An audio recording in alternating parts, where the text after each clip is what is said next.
ಎನಗೆ ನಾನೇ ಹಾಗೆ ನೋಡಯ್ಯ,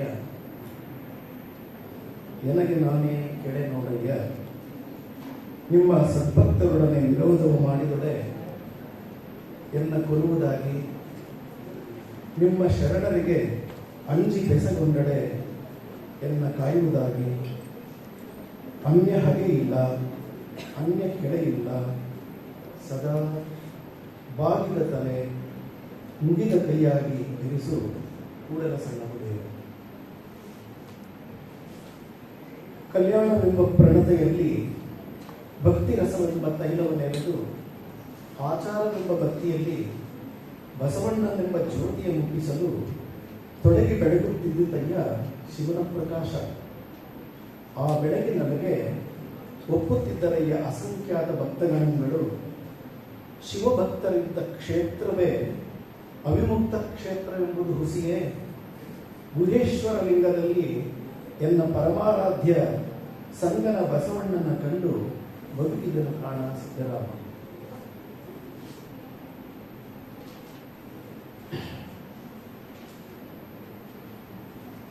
ವಚನಕಾರರ ಶಿವಶರಣರ ಚಳುವಳಿ ಕ್ರಾಂತಿ ನಡೆದದ್ದು 12ನೇ ಶತಮಾನದಲ್ಲಿ. ಇದು ವರ್ಗಭೇದ ಮತ್ತು ವರ್ಣಭೇದದ ಅನ್ಯಾಯದ ವಿರುದ್ಧ ನಡೆದಂಥ ಚಳುವಳಿ, ನಡೆದಂಥ ಕ್ರಾಂತಿ. ಇದರ ಕೇಂದ್ರ ಬಿಂದು ಕಲಚುರಿ ಬಿಜ್ಜಳನ ಆಸ್ಥಾನದ ಅರ್ಥ ಸಚಿವ ನಮ್ಮನ್ನೆಲ್ಲರ ಜಗಜ್ಯೋತಿ ಬಸವಣ್ಣನವರು. ಇದು ಜರುಗಿದ್ದು ರಾಜಧಾನಿ ಕಲ್ಯಾಣದಲ್ಲಿ. ಇದರ ಕೇಂದ್ರ ವೇದಿಕೆ ಅನುಭವ ಮಂಟಪ.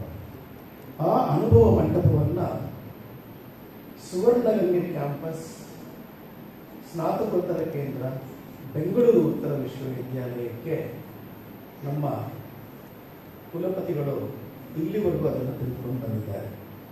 ಅದರ ಅಧ್ಯಕ್ಷತೆಯನ್ನು ಈವರೆಗೆ ವಹಿಸಿ ಮಾತನಾಡಿ ಇದೀಗ ತೆರೆದಂಥ ಡಿ ಕೆ ರವಿ ಸರ್ ಅವರಿಗೆ ನನ್ನ ಹೃತ್ಪೂರ್ವಕವಾದ ವಂದನೆಗಳನ್ನು ಅರ್ಪಿಸ್ತಾ ಇದ್ದೀನಿ. ಮತ್ತು ಇದೀಗ ಇದರ ಅಧ್ಯಕ್ಷತೆಯನ್ನು ವಹಿಸಿರುವಂತಹ ಉಗ್ದಾ ಮೇಡಮ್ ಅವರಿಗೂ ಕೂಡ ನನ್ನ ನಮಸ್ಕಾರಗಳು ಮತ್ತು ವಂದನೆಗಳು. ನಾನು ಈ ಒಂದು ಕಾರ್ಯಕ್ರಮಕ್ಕೆ ಬರಲಿಕ್ಕೆ ಮೂಲ ಕಾರಣ, ಇಲ್ಲೇ ನಮ್ಮ ಎದುರುಗಡೆ ಕೂತಿದ್ದಾರೆ ಶ್ರೀನಿವಾಸ್ ಅವರು. ಇದು ತುಂಬ ಆಕಸ್ಮಿಕ ಅಂತ ಹೇಳ್ಬೋದು. ನಾನು ವೈಸ್ ಚಾನ್ಸಲರ್ ಅವ್ರ ಚೇಂಬರ್ಗೆ ಏನಕ್ಕೋ ಹೋಗಿದ್ದೆ. ಅವರು ಅಲ್ಲಿ ಕೂತು ಮಾತಾಡ್ತಿದ್ರು. ಏನು ಮಾತಾಡ್ತಿದ್ದಾರೆ ಅಂತ ನನಗೂ ಗೊತ್ತಿರಲಿಲ್ಲ. ನನ್ನ ಪಾಡಿಗೆ ನಾನು ಇದ್ದೆ. ನೆಕ್ಸ್ಟು ಅನುಭವ ಮಂಟಪ ಇದೆ ಸರ್, ಯಾರನ್ನು ಗೆಸ್ಟ್ ಮಾಡಬೇಕು, ಯಾರನ್ನು ಕರಿಬೇಕು ಅಂತ ಇದ್ರು. ತಕ್ಷಣ ಅವರೇ ಶ್ರೀನಿವಾಸ್ ಅವರು ಹೇಳಿದರು, ಸರ್ ಇಲ್ಲೇ ನಮ್ಮ ಫೈನಾನ್ಸ್ ಆಫೀಸರ್ ಇದ್ದಾರಲ್ಲ ವಸಂತ್ ಕುಮಾರ್ ಅವರು, ಅವ್ರಿಗೆ ಮಾತನಾಡಕ್ಕೆ ಹೇಳ್ಬೋದು ಸರ್, ಅವ್ರು ಮಾತಾಡ್ತಾರೆ ಚೆನ್ನಾಗಿ ಅಂತ ಹೇಳಿದರು. ತಕ್ಷಣ ನಾನು ಹೇಳಿದೆ, ಅಯ್ಯೋ ನಾನು ರಿಟೈರ್ಡ್ ಆಗ್ತಾ ಇದ್ದೀನಿ, ನನಗೆ ಯಾಕೆ ಅಂತ ನಾನು ಹೇಳಿದೆ. ಅವಾಗ ಕುಲಪತಿಗಳು ಸರ್ ಹೇಳಿದರು, ಇಲ್ಲ ಸರ್ ನೀವು ಜೂನ್ 1 ಐ ಥಿಂಕ್ ಇದರಲ್ಲಿ ಬೇರೆ ಯಾರನ್ನೂ ಫಿಕ್ಸ್ ಮಾಡಬೇಕು ಅಂತಿದ್ರು, ನೀವೇ ಮಾತಾಡ್ಬಿಡಿ ಜೂನ್ 21 ಅಂತ ಹೇಳಿದರು. ಭಾನುವಾರ ಯೋಗ ದಿನಾಚರಣೆ ಆಗಿದ್ದರಿಂದ ಅದು 22ಕ್ಕೆ ಬಂತು. ಅದಕ್ಕಾಗಿ ನಿಮಗೂ ಕೂಡ ನಾನು ಅಭಿನಂದನೆಗಳನ್ನು ಸಲ್ಲಿಸ್ತೇನೆ. ನಾನು ಯೋಚನೆ ಮಾಡಿದೆ, ನಮ್ಮಲ್ಲಿ ಸ್ನಾತಕೋತ್ತರ ಕೇಂದ್ರದಲ್ಲಿ ಬಹಳ ಜನ ಬಸವಣ್ಣನವ್ರ ಬಗ್ಗೆ, ವಚನಗಳ ಬಗ್ಗೆ, ಅಥವಾ ಅಂಬೇಡ್ಕರ್ ಅವ್ರ ಬಗ್ಗೆ, ಅಥವಾ ಬುದ್ಧ ಭಗವಂತನ ಬಗ್ಗೆ, ಅಥವಾ ನಮ್ಮ ಕವಿಗಳ ಬಗ್ಗೆ, ಇತಿಹಾಸದ ಬಗ್ಗೆ ಮಾತನಾಡೋರು ತುಂಬ ಜನ ಇದ್ದಾರೆ.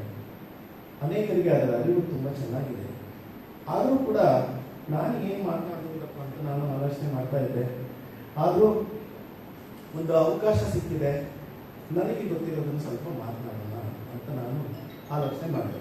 ಒಂದು 3-4 ದಿವಸದಿಂದ ಮೈಗೆ ಹುಷಾರಿಲ್ಲ ನನಗೆ. ಮೇಡಮ್ ನಿನ್ನೆ ತಾನೇ ಹೇಳಿದೆ, ಏನು ಮಾಡೋದು ಮೇಡಮ್ ಅಂತ.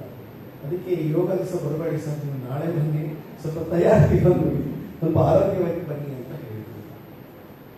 ಇದೊಂದು ಅವಕಾಶ. ವಚನಗಳನ್ನು ನಾನು ಪ್ರಾಮಾಣಿಕವಾಗಿ ಹೇಳಬೇಕಂದ್ರೆ ಹೆಚ್ಚಾಗಿ ಓದ್ಕೊಂಡವನಲ್ಲ. ನಿಮ್ಮ ವಿದ್ಯಾರ್ಥಿಗಳ ಹಾಗೆ ಪರೀಕ್ಷಾ ದೃಷ್ಟಿಯಿಂದ ನಮ್ಮ ಟೆಕ್ಸ್ಟ್ ಬುಕ್ನಲ್ಲಿ ಏನಿರುತ್ತೆ, ವಚನಗಳಂತ ಒಂದು ಹಿಂದೆ ಇಡ್ತಾ ಇತ್ತು ಸಾಮಾನ್ಯವಾಗಿ. ಆ 3ನೇ ಕ್ಲಾಸಿಂದಲೇ ಶುರುವಾಗುತ್ತೆ, ಡಿಗ್ರಿವರೆಗೂ ಇರ್ತಾ ಇತ್ತು. ಮತ್ತು ದಾಸರ ಪದಗಳು, ಜಾನಪದ ಗೀತೆಗಳು, ಮತ್ತು ಕುವೆಂಪು, ಬೇಂದ್ರೆ, ಮಾಸ್ತಿ ಇಂಥವರ ಕವನಗಳು, ಸಾಮಾನ್ಯ ಸ್ವಲ್ಪ ನಡುಗನ್ನಡ, ಸ್ವಲ್ಪ ಹಳೆಗನ್ನಡ, ಸ್ವಲ್ಪ ಸ್ವಲ್ಪ ಇರ್ತಾ ಇತ್ತು. ಅದನ್ನು ಓದಿದ್ದು ನೆನಪೇ ಇತ್ತು. ಮತ್ತೆ ನೋಡೋಣ ಅಂತ ಹೇಳ್ಬಿಟ್ಟು ನನಗೆ ಅನ್ನಿಸ್ತು. ಆಮೇಲೆ ನಾನು ಆಲೋಚನೆ ಮಾಡಿದ ಮೇಲೆ ಬಸವಣ್ಣನವರು ಮಾಡಿರ್ತಕ್ಕಂಥ ಅಂಥ ದೊಡ್ಡ ಸಾಧನೆ ಏನು ಅಂತ ನಾನು ಸ್ವಲ್ಪ ಆಲೋಚನೆ ಮಾಡಿದೆ. ನನಗೆ ಅನಿಸಿದ್ದು ಅಂತ ಹೇಳಿದರೆ, ಮೊದಲನೆಯದಾಗಿ ಅವರು ಬಹುದೊಡ್ಡ ಆಧ್ಯಾತ್ಮಿಕ ಜೀವಿಯಾಗಿದ್ದರು. ಇಲ್ಲಾಂದ್ರೆ ಅವರು ಎಲ್ಲರಿಗೂ ಇಷ್ಟಲಿಂಗ ಧಾರಣೆಯನ್ನು ಮಾಡಲಿಕ್ಕೆ ಸಾಧ್ಯ ಆಗ್ತಾ ಇರಲಿಲ್ಲ. ಈಗ ನಾನು ಇಷ್ಟಲಿಂಗ ಧಾರಣೆ ಮಾಡ್ತೀನಿ ಬನ್ನಿ ಅಂದರೆ ಯಾರೂ ಬರೋದೇ ಇಲ್ಲ. ಬಸವಣ್ಣಂತವರು ಮಾಡಿದ್ದಾರೆ ಬರ್ತಾರೆ ಅಂತ ಹೇಳಿದ್ರೆ ಅವರಿಗೆ ಆ ಕ್ಷೇತ್ರದಲ್ಲಿ ಚೆನ್ನಾಗಿ ಗೊತ್ತಿರಬೇಕು, ಮತ್ತೆ ಅಂತಹ ವ್ಯಕ್ತಿತ್ವ ಉಳ್ಳವರು ಆಗಿರಬೇಕು. ಅವರು ಮಾತ್ರ ಇಷ್ಟಲಿಂಗ ಧಾರಣೆಯನ್ನ ಸಮಾಜಕ್ಕೆ ಕೊಡಲಿಕ್ಕೆ ಸಾಧ್ಯ ಆಗ್ತದೆ. ಅವರು ಇಷ್ಟಲಿಂಗ ಧಾರಣೆ ಕೊಡೋಕ್ಕಿಂತ ಮುಂಚೆ ಆ ಒಂದು ಸನ್ನಿವೇಶ ಹೇಗಿತ್ತು ಆವತ್ತಿನ ಸಮಾಜದಲ್ಲಿ ಅಂತ ಹೇಳಿದ್ರೆ, ಅಲ್ಲಿ ಹಲವು ವಿಧದ ಪಂಥಗಳಿದ್ವು. ಉದಾಹರಣೆಗೆ ಸೌರಪಥ ಇರಬಹುದು, ಗಾಣಪತ್ಯ ಇರಬಹುದು, ಶಾಕ್ತ ಪಥ ಇರಬಹುದು, ಭೈರವ ಪಥ ಇರಬಹುದು, ಈ ತರ ಜೈನ ಮತ ಇರಬಹುದು. ಈ ತರ ಬಹುವಿಧವಾದಂತಹ ಆಚರಣೆ ಇರತಕ್ಕಂಥವರು ಅಲ್ಲಿ ಇದ್ದರು. ಮತ್ತು ವೈದಿಕ ಮಾರ್ಗದವರ ಆಚಾರ್ಯರು, ವೈದಿಕ ಮಾರ್ಗವನ್ನು ಅನುಸರಿಸುವವರು ಕೂಡ ಇದ್ದರು. ಇದು ಇದ್ರೆ ತಪ್ಪಾಗ್ತಿರ್ಲಿಲ್ಲ. ಧರ್ಮಕ್ಕೆ ಯಾವಾಗ ತನ್ನ ವ್ಯಾಲಿಡಿಟಿ ಕಳ್ಕೊಳ್ಳುತ್ತೆ ಅಂತ ಹೇಳಿದ್ರೆ, ಯಾವಾಗ ಅದು ಕೇವಲ ಮಾತಿನಲ್ಲಿ ಉಳ್ಕೊಳ್ಳುತ್ತೆ ಅಥವಾ ಕೇವಲ ಸಂಪ್ರದಾಯವಾಗಿ ಪದ್ಧತಿಯಾಗಿ ಉಳ್ಕೊಳ್ಳುತ್ತೆ, ಅದರ ನಾಶದ ಅಂಚಿನಲ್ಲಿದೆ ಅಂತ ಅದರ ಅರ್ಥ. ಯಾವುದನ್ನ ಹೇಳ್ತಾರೋ, ಯಾವ ಧರ್ಮದ ಬಗ್ಗೆ ಮಾತನಾಡ್ತಾರೋ ಅದನ್ನ ತನ್ನ ದಿನನಿತ್ಯದ ಜೀವನದಲ್ಲಿ ಯಾರು ಅಳವಡಿಸ್ಕೊಳ್ತಾ ಇರ್ತಾರೋ ಅಲ್ಲಿವರೆಗೆ ಆ ಧರ್ಮಕ್ಕೆ ಬೆಲೆ ಇರುತ್ತೆ. ಯಾವಾಗ ನಾವು ಅದನ್ನ ದುರುಪಯೋಗ ಮಾಡ್ಕೊಳ್ತೀವೋ, ನಮ್ಮ ಸ್ವಾರ್ಥಕ್ಕೋಸ್ಕರ ಅದನ್ನ ಬಳಸ್ಕೊಳ್ತೀವೋ, ಅಥವಾ ಶೋಷಣೆಗೋಸ್ಕರ ಬಳಸ್ಕೊಳ್ತೀವೋ, ಅಥವಾ ಕೆಲವು ವರ್ಗದ ಜನರನ್ನು ದೂರ ಇಡಬೇಕು, ಅವರಿಂದ ನಾವೇನೋ ಲಾಭ ಪಡ್ಕೊಳ್ಬೇಕು ಅಂತ ಯಾವಾಗ ನಾವು ಆಲೋಚಿಸ್ತೀವೋ ಆಗ ಅದರ ಧರ್ಮದ ಅವನತಿ ಪ್ರಾರಂಭ ಆಗ್ತದೆ. ಇದು ಎಲ್ಲ ಕಾಲದಲ್ಲೂ ಆಗಾಗ ನಮ್ಮ ದೇಶದಲ್ಲಿ ಆಗ್ತಾ ಇದೆ. ಧರ್ಮದ ಆಚರಣೆ ಎಲ್ಲಿರುತ್ತೋ ಯಾವ ದೇಶದಲ್ಲೂ ಯಾವ ನೆಲದಲ್ಲೂ ಕೂಡ ಇದು ಆಗುವಂಥದ್ದೇ. ಅಂತಹ ಒಂದು ಸಂದರ್ಭ ಇತ್ತು ಬಸವಣ್ಣನವರ ಕಾಲದಲ್ಲಿ. ವರ್ಣದ ಹೆಸರಿನಲ್ಲಿ, ವರ್ಗದ ಹೆಸರಿನಲ್ಲಿ, ವೃತ್ತಿಯ ಹೆಸರಿನಲ್ಲಿ, ಜಾತಿಯ ಹೆಸರಿನಲ್ಲಿ ತಾರತಮ್ಯ ಇದೆ. ಮನುಷ್ಯರ ನಡುವೆ ಈ ಗೋಡೆಗಳು ಕಟ್ಟಲ್ಪಟ್ಟಿತ್ತು. ಅಂತಹ ಸಂದರ್ಭದಲ್ಲಿ ಬಸವಣ್ಣನವರು ಇದ್ದರು. ಬಸವಣ್ಣನವರು ಕೂಡ ಒಂದು ಮೇಲ್ವರ್ಗದ ಮನೆಯಲ್ಲಿ ಹುಟ್ಟಿದ್ರು ಕೂಡ ಅವರು ಆಳವಾಗಿ ಆಲೋಚಿಸ್ತಾ ಇದ್ರು. ಇವರು ಯಾವುದು ಏನಂತ ಹೇಳ್ತಿದ್ದಾರೋ ಅದು ಯಾವುದು ಆಚರಣೆಯಲ್ಲಿ ಇರಲಿಲ್ಲ. ಇರ್ಬೋದು ಒಬ್ಬರೋ ಇಬ್ಬರು, ಇಡೀ ಕಾಲವೇ ಕೆಟ್ಟದಾಗಿತ್ತು, ಈ ಜನರೆಲ್ಲ ಕೆಟ್ಟದಾಗಿತ್ತು ಅಂತ ಹೇಳಿದ್ರೆ ಬಹುಶಃ ತಪ್ಪಾಗುತ್ತೆ. ಅವರ ಸಂಖ್ಯೆ ಎಲ್ಲೋ ಬೆರಳಿಕೆಯಷ್ಟು ಇರುತ್ತೆ. ಆದರೆ ಬಹುತೇಕ ಯಾರು ಧರ್ಮದ ಬಗ್ಗೆ ಮಾತನಾಡ್ತಿದ್ರು ಅವರು ಯಾರು ಕೂಡ ಆ ಧರ್ಮವನ್ನು ಅನುಸರಿಸುವುದನ್ನ ಬಸವಣ್ಣ ನೋಡಲಿಲ್ಲ. ಅದು ಬಾಯಿ ಮಾತಿನ ಉಪಚಾರ ಆಗಿತ್ತು, ಅದು ವಿದ್ವತ್ತನ್ನು ತೋರಿಸುವಂಥದ್ದಾಗಿತ್ತು, ಅಥವಾ ತಮ್ಮ ಶ್ರೇಷ್ಠತೆಯನ್ನು ತೋರಿಸಲಿಕ್ಕೆ ಅದನ್ನು ಉಪಯೋಗಿಸ್ಕೊಳ್ತಾ ಇದ್ರು. ಬೇರೆಯವರನ್ನ ದೂರ ಇಡಲಿಕ್ಕೆ, ತುಳಿಯೋದಕ್ಕೆ ಅದನ್ನು ಉಪಯೋಗಿಸ್ಕೊಳ್ತಾ ಇದ್ದದನ್ನು ಬಸವಣ್ಣ ಅವರು ತುಂಬ ಗಂಭೀರವಾಗಿ ಆಲೋಚಿಸಿದರು. ಹಾಗಾಗಿ ಅವರಿಗೆ ಆಲೋಚನೆ ಬಂತು, ಹೇಗೆ ಇದನ್ನು ಸರಿಪಡಿಸೋದು. ನೋಡಿ, ಬಹಳ ನಮ್ಮನ್ನು ನಾವು ಸರಿಪಡಿಸಿಕೊಳ್ಳುವುದೇ ಬಹಳ ದೊಡ್ಡ ಕೆಲಸ. ಬೇಕಾದ್ರೆ ಆಲೋಚನೆ ಮಾಡಿ, ಒಂದು 100 ವರ್ಷ ಬೇಕು ನಮ್ಮನ್ನು ನಾವು ಸರಿಯಾಗಿ ತಿದ್ದುಕೊಂಡು ನಾವು ನಿಸ್ವಾರ್ಥವಾಗಿ ಬೆಳೆದು ಜ್ಞಾನ ಸಂಪಾದನೆ ಮಾಡಿ ಒಬ್ಬ ಶ್ರೇಷ್ಠ ವ್ಯಕ್ತಿ ಆಗಲಿಕ್ಕೆ 100 ವರ್ಷ ಸಾಕಾಗುವುದಿಲ್ಲ. ಅಂತಹ ಜೀವನದಲ್ಲಿ ನನ್ನನ್ನು ನಾನು ಮೇಲೆತ್ಕೊಳ್ಳೋದ್ರ ಜೊತೆಗೆ, ನನ್ನನ್ನು ಸರಿ ಮಾಡಿಕೊಳ್ಳೋದ್ರ ಜೊತೆಗೆ ನಾವು ಇಡೀ ಸಮಾಜವನ್ನ ಮೇಲೆತ್ತುವುದು, ಸಮಾಜವನ್ನ ಬೆಳಕಿನ ಕಡೆ ಕರ್ಕೊಂಡು ಹೋಗೋದಿದೆಯಲ್ಲ, ಅದು ಬಹಳ ಕಷ್ಟದ ಕೆಲಸ, ಬಹಳ ಕಷ್ಟದ ಕೆಲಸ. ಮತ್ತೆ ಸಮಾಜವನ್ನು ತಿದ್ದಲಿಕ್ಕೆ ಹೊರಟಾಗ ಸಮಾಜದಲ್ಲಿ ಕೆಲವು ಅಸ್ತಿತ್ವದಲ್ಲಿ ಕೆಲವು ರೂಢಿಗಳಿರ್ತವೆ, ಕೆಲವು ಸಂಪ್ರದಾಯಗಳಿರ್ತವೆ, ಕೆಲವು ಪದ್ಧತಿಗಳಿರ್ತವೆ, ಅದು ಸಮಾಜ ಗೊತ್ತಿದ್ದೋ ಗೊತ್ತಿಲ್ಲದೋ ಒಪ್ಕೊಂಡಿರುತ್ತೆ. ಸಮಾಜ ಒಪ್ಕೊಂಡಿಲ್ಲ ಅಂದ್ರೆ ಯಾವ ವ್ಯವಸ್ಥೆನೂ ಇರೋದಿಲ್ಲ. ನಾವು ಚೆನ್ನಾಗಿ ಅರ್ಥ ಮಾಡ್ಕೋಬೇಕು. ಸಮಾಜವೇ ಗೊತ್ತಿದ್ದೋ ಗೊತ್ತಿಲ್ಲದೋ ಅಥವಾ ತಮ್ಮ ಕಾರಣಗಳಿಗೋಸ್ಕರನೋ ಆ ವ್ಯವಸ್ಥೆಯನ್ನ ಒಪ್ಕೊಂಡ್ಬಿಟ್ಟಿರುತ್ತದೆ. ಅಂದ್ರೆ ಸಮಾಜದ ಒಪ್ಪಿತ ಸೋಗಿನಲ್ಲಿ ಅದು ವಾಸ ಮಾಡ್ತಾ ಇರ್ತದೆ. ಮನುಷ್ಯ ಮನಸ್ಸು ಮಾಡಿದ್ರೆ ಅದೇ ದೊಡ್ಡ ವಿಚಾರ ಅಲ್ಲ, ಅದನ್ನೆಲ್ಲ ಹೋಗ್ಲಾಡ್ಸೋದು. ಆದ್ರೆ ಮನುಷ್ಯರ ಮನಸ್ಸಿನ ಆಳದಲ್ಲಿ ಅದು ಮಲಿನತೆ ಬಂದು ಬೇರೂರು ಬಿಟ್ಟಿದ್ರೆ ಅದನ್ನು ತೊಳೆಯೋದು ಅಷ್ಟು ಸುಲಭವಾದ ಕೆಲಸ ಇಲ್ಲ. ಅದಕ್ಕೆ ಚನ್ನಬಸವಣ್ಣ ಒಂದು ಕಡೆ ಹೇಳ್ತಾರೆ, ಈ ವಚನ ಸಾಹಿತ್ಯ ಅನ್ನುವುದು ಮರ್ತ್ಯರ ಮನದ ಮೈಲಿಗೆಯನ್ನು ತೊಳೆಯುವ ಸಾಹಿತ್ಯ ಅಂತ. ಜಾತಿ ವ್ಯವಸ್ಥೆ, ತಾರತಮ್ಯ ಅದು ಎಲ್ಲಿದೆ ಅಂದ್ರೆ ನಮ್ಮೆಲ್ಲರ ಮನಸ್ಸಿನಲ್ಲೇ ಇದೆ. ಇದು ಉತ್ತರ. ಅದು ಎಲ್ಲಿದೆ? ನಮ್ಮೆಲ್ಲರ ಮನಸ್ಸಿನಲ್ಲಿ ಅದು ಭದ್ರವಾಗಿ ಕುಳಿತುಕೊಂಡಿದೆ.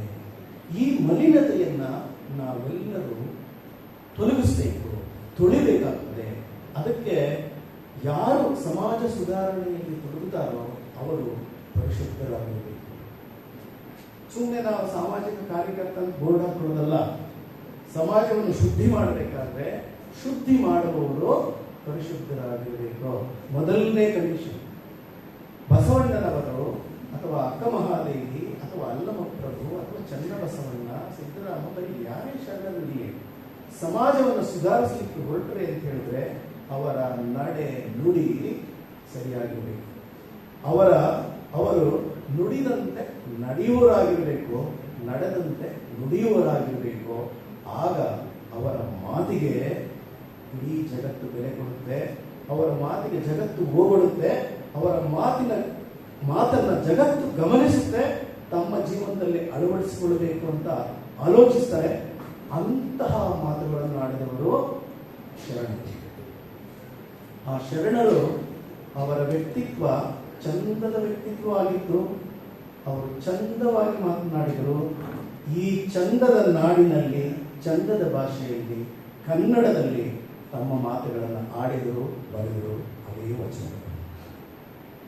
ಈ ವಚನ ಸಾಹಿತ್ಯ ಇದು ಒಂದು ಕೇವಲ ಪ್ರಕಾರ ಅಲ್ಲ, ಇದು ಒಂದು ಸಂಸ್ಕೃತಿ.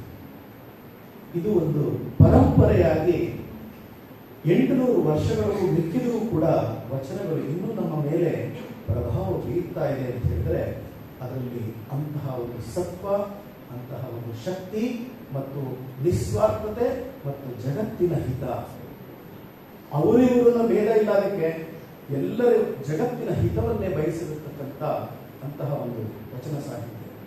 ತಿದ್ದದೆ ಹೋದ್ರೆ ಅದಕ್ಕೆ ಬಸವಣ್ಣರು ತಮ್ಮನ್ನು ತಾವು ವಿಶ್ಲೇಷಣೆ ಮಾಡಿಕೊಳ್ಳುವಂಥ ಅನೇಕ ವಚನಗಳನ್ನು ನೀವು ವಚನ ಸಾಹಿತ್ಯದಲ್ಲಿ ನೋಡಬಹುದು. ಅವರು ತುಂಬಾ ಚೆನ್ನಾಗಿ ಹೇಳ್ತಾರೆ.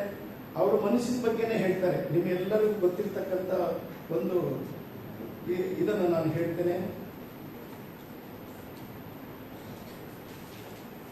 ಎನ್ನ ನಡೆಯೊಂದು ಪರಿ, ಎನ್ನ ನುಡಿಯೊಂದು ಪರಿ,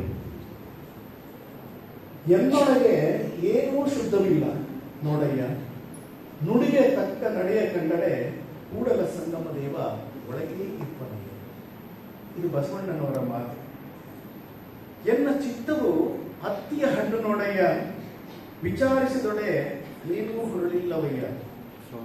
ಪ್ರಪಂಚದ ಡಂಬಿನಲ್ಲಿ ಎನ್ನನೊಂದು ರೂಪು ಮಾಡಿ ನೀವಿರಿಸಿದಿರಿ ಕೂಡಲ ಸಂಗಮ ದೇವ. ನಾವು ಹಳ್ಳಿ ಕಡೆಯಿಂದ ಬಂದಿರೋರು ಬಹುಶಃ ಈಗ ಹತ್ತಿ ಮರ ಇರ್ಲಿಕ್ಕಿಲ್ಲ. ನಾವಿರುವಾಗಂತೂ ಬಹಳ ನಮ್ಮ ಹಳ್ಳಿನಲ್ಲಿ ಸಾಕಷ್ಟು ಮರಗಳಿದ್ವು. ಅದನ್ನು ನಾವೆಲ್ಲ ಕಲ್ಲು ಹಾಕಿ ಮುಗಿಸ್ತಾ ಇದ್ವಿ. ಆ ಹಣ್ಣು ನೋಡ್ಲಿಕ್ಕೆ ಬಹಳ ನಯವಾಗಿ ಒಳ್ಳೆ ಬಣ್ಣ, ಕಲರ್ ಕೂಡ ಇರುತ್ತೆ, ಚೆನ್ನಾಗಿರುತ್ತೆ, ಮೃದುವಾಗಿರುತ್ತೆ. ಅದನ್ನು ಓಪನ್ ಮಾಡಿದ ತಕ್ಷಣ ಅದ್ರಲ್ಲಿ ಬರೀ ಹುಳುಗಳು ಇರ್ತವೆ. ನಮಗೆ ಹೇಳ್ತಾ ಇದ್ರೆ ಕಣ್ಣೋಗೆ ತುಂಬಾ ಒಳ್ಳೇದು, ಹಾಗೆ ತಿನ್ನು ಅಂತ ಇದ್ರು. ನಾವು ಹುಳ ಬಿಡಿಸಕ್ಕೆ ಹೋದ್ರೆ ಹಾಗೆ ತಿನ್ನೋದು. ನಾವು ಆ ಹುಳುಗಳು ಸಮೇತ ತಿಂದಿರೋ ಅನುಭವ ನಮಗಿದೆ. ನಾವು ನಮ್ಮ ಮನಸ್ಸನ್ನ ಏನಾದರೂ ಪರೀಕ್ಷೆ ಮಾಡ್ಲಿಕ್ಕೆ ಹೊರಟ್ರೆ ಖಂಡಿತವಾಗಿ ನಮ್ಮ ಎಲ್ಲರ ಬಹುತೇಕರ ಮನಸ್ಸುಗಳು ಹತ್ತಿಯ ಹಣ್ಣು ಆಗಿ ತುಂಬಾ ಪಾಲಿಶ್ಡ್ ಆಗಿರುತ್ತೆ, ಮಾತು ಚೆನ್ನಾಗಿರುತ್ತೆ. ಅದರಲ್ಲೂ ವಿದ್ಯಾವಂತರಾಗಬೇಕು ಇನ್ನೂ ತುಂಬಾ ಚೆನ್ನಾಗಿರುತ್ತೆ.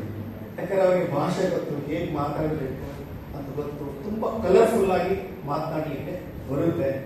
ಆದರೆ ಒಳಗಡೆ ನಾವು ನೋಡಿದ್ರೆ ನಮಗೆ ಅರ್ಥ ಆಗ್ತದೆ ನಮ್ಮ ಮನಸ್ಸಿನಲ್ಲಿ ಎಷ್ಟೊಂದು ಮಲಿನತೆ ಇದೆ, ಎಷ್ಟೊಂದು ಸಣ್ಣತನಗಳಿದ್ದಾವೆ, ಎಷ್ಟು ಸ್ವಾರ್ಥ ಇದೆ ಅಂತ ನಾವು ನೋಡ್ಬೋದು. ನಮ್ಮ ಮನಸ್ಸನ್ನ ನಾವೇ ನೋಡಿಕೊಂಡ್ರೆ ನಮ್ಮ ಮನಸ್ಸಿನಲ್ಲಿ ಎಷ್ಟು ಮಲಿನತೆ ಇದೆ ಅಂತ ನಮಗೆ ಖಂಡಿತ ಗೊತ್ತಾಗುತ್ತೆ. ಆದರೆ ಇದನ್ನು ನೋಡ್ಬೇಕಾ ಸರ್ ಅಂದ್ರೆ ಖಂಡಿತ ನಾವು ನೋಡ್ಬೇಕು. ನಮ್ಮ ನಿಜವಾದ ಜರ್ನಿ, ನಮ್ಮ ವ್ಯಕ್ತಿತ್ವ ಪ್ರಾರಂಭ ಆಗೋದು ಯಾವಾಗ ಅಂತ ಹೇಳಿದ್ರೆ ನಮ್ಮನ್ನು ನಾವು ವಿಶ್ಲೇಷಣೆ ಮಾಡಿಕೊಳ್ಳಕ್ಕೆ ಪ್ರಾರಂಭ ಮಾಡಿದ ದಿವಸ ನಮ್ಮ ದೋಷಗಳನ್ನು ನಾವೇ ಕಂಡುಕೊಂಡು ಅದನ್ನು ಒಂದೊಂದೇ ತಿದ್ದುಪಡಿ ಮಾಡಲಿಕ್ಕೆ ಅಂತ ಹೊರಡ್ತೀವಲ್ಲ, ಆವತ್ತು ನಮ್ಮ ನಿಜವಾದ ಪ್ರಯಾಣ ಪ್ರಾರಂಭ ಆಗ್ತದೆ. ಅಲ್ಲಿವರೆಗೂ ಪ್ರಯಾಣ ಆರಂಭ ಆಗಿಲ್ಲ ಅಂತಾನೆ ನಾವು ತಿಳ್ಕೊಬೇಕು. ಅದಕ್ಕೆ ಬಸವಣ್ಣನವರು ಈ ಒಂದು ಇದನ್ನ ತುಂಬಾ ಚೆನ್ನಾಗಿ ಹೇಳ್ತಾರೆ. ಹುತ್ತವ ಬಡಿದರೆ ಹಾವು ಸಾಯಬಲ್ಲದೆ ಅಘೋರ ತಪೋ ಮಾಡಿದರೇನು. ಬುದ್ಧನ ಜೀವನದಲ್ಲಿ ನೀವು ನೋಡಬಹುದು, ಅವರು ಅತ್ಯಂತ ಕಠಿಣವಾದಂತ ಅಭ್ಯಾಸಗಳನ್ನೆಲ್ಲ ಮಾಡ್ತಾರೆ. ಅವ್ರಿಗೆ ಗೊತ್ತಿರೋರ್ನೆಲ್ಲರೂ ಸಂಪರ್ಕ ಮಾಡ್ತಾರೆ. ಅವ್ರು ಗೊತ್ತಿರೋದನ್ನ ಪಾಪ ಅವ್ರು ಹೇಳ್ಕೊಡ್ತಾರೆ ಬುದ್ಧನಿಗೆ. ಅದನ್ನೆಲ್ಲ ಮಾಡಿ ನೋಡ್ತಾರೆ. ಕೊನೆಗೆ ಪಾಪ ಕುತ್ಕೊಳ್ಳಕ್ಕೆ ಆಗದೆ ಇರೋಷ್ಟು ನಿಶಕ್ತರಾಗ್ತಾರೆ. ಅವರು ದೇಹ ದುರ್ಲಭ ಆಗ್ತದೆ. ಆದರೆ ಮನಸ್ಸು ಇದು ಬಹಳ ಕಠಿಣವಾದದ್ದು. ಉತ್ತಮ ಬಡಿದರೆ ಹಾವು ಸಾಯಬಲ್ಲದೆ ಅಘೋರ ತಪೋ ಮಾಡಿದರೇನು. ಅಂತರಂಗ ಶುದ್ಧಿ ಇಲ್ಲದವರನ್ನು ಎಂದು ನಂಬುವನಯ್ಯ ಕೂಡಲ ಸಂಗಮ ದೇವ. ನೋಡಿ, ನೀವು ಯಾವ ಧರ್ಮದಲ್ಲಾದ್ರೂ ತಿಳ್ಕೊಳ್ಳಿ, ಇಂಥ ವಿಷಯಗಳಲ್ಲಿ ರಾಜಿ ಇಲ್ಲವೇ ಇಲ್ಲ, ಕಾಂಪ್ರಮೈಸೇಷನ್ ಇಲ್ಲ, ಅಡ್ಡದಾರಿ ಇಲ್ಲ.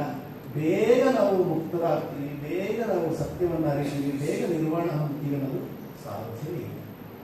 ಯಾರು, ಯಾವ ಋಷಿಗಳು, ಯಾವ ಗುರುಗಳು ಇದನ್ನು ಕೊಡ್ಲಿಕ್ಕಾಗೋದಿಲ್ಲ. ಬರೀ ಮಾರ್ಗದರ್ಶನ ಮಾಡ್ಬೋದಷ್ಟೇ.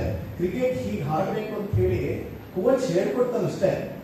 ಮ್ಯಾಚ್ ದಿವಸ ಅವನು ಬಂದು ಆಡೋದಿಲ್ಲ, ನಾವೇ ಹಾಕಿ 0ಗೆ ಔಟ್ ಆದ್ರೂ ನಮ್ಮದೇ ಜವಾಬ್ದಾರಿ, 100 ಹೊಡೆದ್ರು ನಾವೇ ಜವಾಬ್ದಾರಿ. ಹಾಗೇನೆ ಇದು ಕೂಡ ಹಾಗೆ.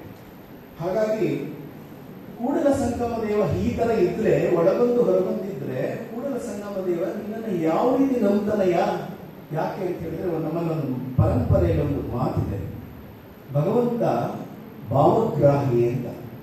ಭಾವಗ್ರಾಹಿ ಅಂದ್ರೆ ನಮ್ಮಲ್ಲಿ ಏನು ಭಾವನೆಗಳಿದ್ದಾವೆ, ಏನು ಮನಸ್ಸಿದೆ ಅದನ್ನ ಗಮನಿಸ್ತಿರ್ತಾನೆ, ನೋಡ್ತಿರ್ತಾನೆ, ಒಳಗಡೆ ಇದ್ದು ಅವನ್ನೆಲ್ಲವನ್ನು ವಾಚ್ ಮಾಡ್ತಿರ್ತಾನೆ. ಒಂದು ಅಂತಃಸಾಕ್ಷಿ ಅನ್ನೋದು ನಮ್ಮಲ್ಲಿರುತ್ತೆ. ಅದಕ್ಕೆ ವಿರುದ್ಧವಾಗಿ ನಾವು ಯಾರನ್ನು ಬೇಕಾದರೂ ಯಾಮಾರಿಸಬಹುದು, ಇದನ್ನು ಯಾಮಾರಿಸಲಿಕ್ಕೆ ಸಾಧ್ಯನೇ ಇಲ್ಲ. ಹಾಗಾಗಿ ಅದಕ್ಕೆ ಅನುಗುಣವಾಗಿ ನಾವು ನಡೆದುಕೊಳ್ಳಬೇಕು, ನಮ್ಮನ್ನು ನಾವು ತಿದ್ದುಕೊಳ್ಬೇಕು ಅನ್ನೋದು ಈ ವಚನದ ಮೂಲಕ ಅವ್ರು ಹೇಳ್ತಾರೆ. ಅವ್ರು ಯಾಕೆ ಹೇಳಿದ್ದಾರೆ ಅಂದ್ರೆ, ಇಂಥದನ್ನೆಲ್ಲ ಅವರು ತಿದ್ದುಕೊಂಡ್ಬಿಟ್ಟಿದ್ದಾರೆ, ಸರಿ ಮಾಡ್ಕೊಂಡ್ಬಿಟ್ಟಿದ್ದಾರೆ. ತಮ್ಮ ಮನಸ್ಸಿನ ಒಳಗಿನ ಪ್ರತಿ ಪದರವನ್ನ, ಪ್ರತಿ ಮೂಲೆಯನ್ನ ಅವರು ಶುದ್ಧಿಗೊಳಿಸ್ಕೊಂಡಿದ್ದಾರೆ. ಹಾಗಾಗಿ ಅವರಲ್ಲಿ ಯಾವ ಮಲಿನತೆಯೂ ಇಲ್ಲ. ಯಾರಲ್ಲಿ ಮಲಿನತೆಯೇ ಇಲ್ಲವೋ ಅವರು ಜಗತ್ತನ್ನ ಎಲ್ಲರನ್ನೂ ಪ್ರೀತಿಸಲಿಕ್ಕೆ ಸಾಧ್ಯ ಆಗ್ತದೆ. ಮಲಿನತೆ ಇದ್ದವರು ತಮ್ಮವರನ್ನ ಮಾತ್ರ ಪ್ರೀತಿಸಲಿಕ್ಕೆ ಸಾಧ್ಯ ಆಗ್ತದೆ. ನಮ್ಮ ಕುಟುಂಬದವರು, ನಮ್ಮ ಅಣ್ಣ ತಮ್ಮಂದರು, ನಮ್ಮ ತಂಗಿಯರೋ ಅಥವಾ ನಮ್ಮ ಜನಾಂಗದವರೋ ಅಥವಾ ನಮಗೆ ಬೇಕಾದವರಷ್ಟೇ ನಾವು ಪ್ರೀತಿಸ್ತೀವಿ. ಜಗತ್ತಿನಲ್ಲಿರೋ ಎಲ್ಲರನ್ನು ಪ್ರೀತಿಸಲಿಕ್ಕೆ ಸಾಧ್ಯ ಇಲ್ಲ. ಅಂತಹ ಪ್ರೀತಿ ಸಾಧ್ಯ ಆಗಿರುವುದು ಯಾರೋ ಬುದ್ಧ ಭಗವಂತನು, ಕಬೀರರು, ಅಂತಹ ಮಹಾತ್ಮರಿಗೆ, ಬಸವಣ್ಣ ಅಂತವರಿಗೆ ಮಾತ್ರ ಸಾಧ್ಯ. ಯಾಕೆ ಅಂತ ಹೇಳಿದ್ರೆ ನಮ್ಮ ಮನಸ್ಸಿನಲ್ಲಿ ಅಷ್ಟು ಮುಕ್ತವಾಗಿಲ್ಲ. ನಮ್ಮ ಮನಸ್ಸಿನಲ್ಲಿ ಕೆಲವು ಕಂಪಾರ್ಟ್ಮೆಂಟ್ಸ್ ಇದ್ದಾವೆ. ಹಾಗಾಗಿ ನಾವು ಸೆಲೆಕ್ಟಿವ್ ಆಗಷ್ಟೇ ನಾವು ಪ್ರೀತಿ ಮಾಡಬಲ್ಲೆವು. ಹಾಗಾಗಿ ನಾವು ಸಂಕುಚಿತರಾಗಿದ್ದೇವೆ. ಹಾಗಾಗಿ ನಾವು ವಿಶ್ವಮಾನವರು ಆಗಲಿಕ್ಕೆ ಸಾಧ್ಯ ಆಗ್ತದೆ. ಆದರೆ ಪ್ರತಿಯೊಬ್ಬ ಮನುಷ್ಯನ ಗುರಿ ವಿಶ್ವಮಾನವನಾಗುವುದೇ. ಪ್ರತಿಯೊಬ್ಬ ವ್ಯಕ್ತಿಯ ಗುರಿ ಸತ್ಯವನ್ನು ಅರಿಯುವುದೇ. ಪ್ರತಿಯೊಬ್ಬ ವ್ಯಕ್ತಿಯ ಗುರಿ ನಿರ್ವಾಣವನ್ನು ಸಾಧಿಸುವುದೇ ಆಗಿದೆ. ತಪ್ಪು ತಿಳ್ಕೊಳ್ಬಾರದು, ಬುದ್ಧಂದು ಮಾತ್ರ ಅದು ಜವಾಬ್ದಾರಿ ಅಂತ.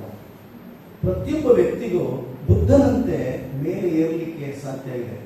ಅದಕ್ಕೆ ಅವನು ನಮಗೆ ಮಾದರಿಯಾಗಿ ತೋರಿಸಿಕೊಟ್ಟಿದ್ದು, ನೀವು ಕೂಡ ಈ ಎತ್ತರಕ್ಕೆ ಏರಬೇಕೆಂದು. ಅದಕ್ಕೆ ನಾವೆಲ್ಲರೂ ಏರಬೇಕಾದ್ರೆ ನಮ್ಮ ಮನಸ್ಸನ್ನು ನಾವು ಪರೀಕ್ಷೆ ಮಾಡಿಕೊಳ್ಳಲೇಬೇಕು, ಅದನ್ನು ಶುಚಿ ಮಾಡಿಕೊಳ್ಳಲೇಬೇಕು, ಶುದ್ಧಿ ಮಾಡಿಕೊಳ್ಳಬೇಕು. ವಚನಕಾರರಲ್ಲಿ ಈ ಶುದ್ಧಿ ಮೊದಲಿಗೆ ಆಗುತ್ತೆ. ಒಂದು ವೇಳೆ ಅಶುದ್ಧಿ ಇದ್ದರೂ ಕೂಡ ಅದನ್ನು ದೂರ ತಳ್ಳಿದ್ರು. ಅಲ್ಲಿಂದ ಬಸವಣ್ಣನವರು ಆ ಪರಿಶುದ್ಧವಾದ ವ್ಯಕ್ತಿತ್ವವಾದವರಿಂದ ಅವರು ಎಲ್ಲರನ್ನು ಸಮಾನವಾಗಿ ನೋಡಲಿಕ್ಕೆ ಸಾಧ್ಯ ಆಯಿತು. ಇಲ್ಲ ಅಂದರೆ ನಾವು ಬರೀ ಮಾತಿನಲ್ಲಿ ಸಮಾನತೆಯನ್ನು ಹೇಳಬಹುದೇ ಹೊರತು ನಿಜ ಜೀವನದಲ್ಲಿ ನಾವು ಎಲ್ಲರನ್ನು ಸಮಾನವಾಗಿ ಪ್ರೀತಿಸಲಿಕ್ಕೆ ಸಾಧ್ಯ ಆಗುವುದಿಲ್ಲ. ಇದು ಮನುಶುದ್ಧಿ ಆದರೆ ಮಾತ್ರ ಹೇಳ್ತೀನಿ. ಅದಕ್ಕೆ ನಾನು ಮೊದಲಿಂದ ಹೇಳಿದೆ, ಜಾತಿ ವ್ಯವಸ್ಥೆ, ಇನ್ನೊಂದು ಮತ್ತೊಂದು ವರ್ಗ ವ್ಯವಸ್ಥೆ, ತಾರತಮ್ಯಗಳು ಇವೆಲ್ಲ ಎಲ್ಲಿದೆ ಅಂತ ಹೇಳಿದ್ರೆ ಖಂಡಿತ ಎಲ್ಲೂ ಇಲ್ಲ. ಅದು ನಮ್ಮಲ್ಲೇ ಇದೆ, ನಮ್ಮಲ್ಲೇ ಇದೆ. ಈ ಎಲ್ಲ ವ್ಯವಸ್ಥೆಯನ್ನು ಹೋಗಲಾಡಿಸೋದಕ್ಕೆ ಯಾರಪ್ಪ ಜವಾಬ್ದಾರರು, ಯಾರಿಂದ ಆಗುತ್ತೆ ಅಂದ್ರೆ ಅದು ನಮ್ಮಿಂದಲೇ ಆಗುತ್ತದೆ.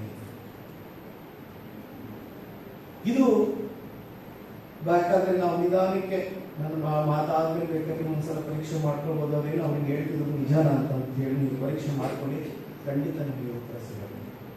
ಈ ಮಲಿನತೆಯನ್ನು ಹೋಗಲಾಡಿಸಿಕೊಳ್ಳುವುದು ವೈಯಕ್ತಿಕ ಜವಾಬ್ದಾರಿ, ಅವರವರ ವೈಯಕ್ತಿಕ ಜವಾಬ್ದಾರಿಗಳು ಆಗಿರ್ತದೆ.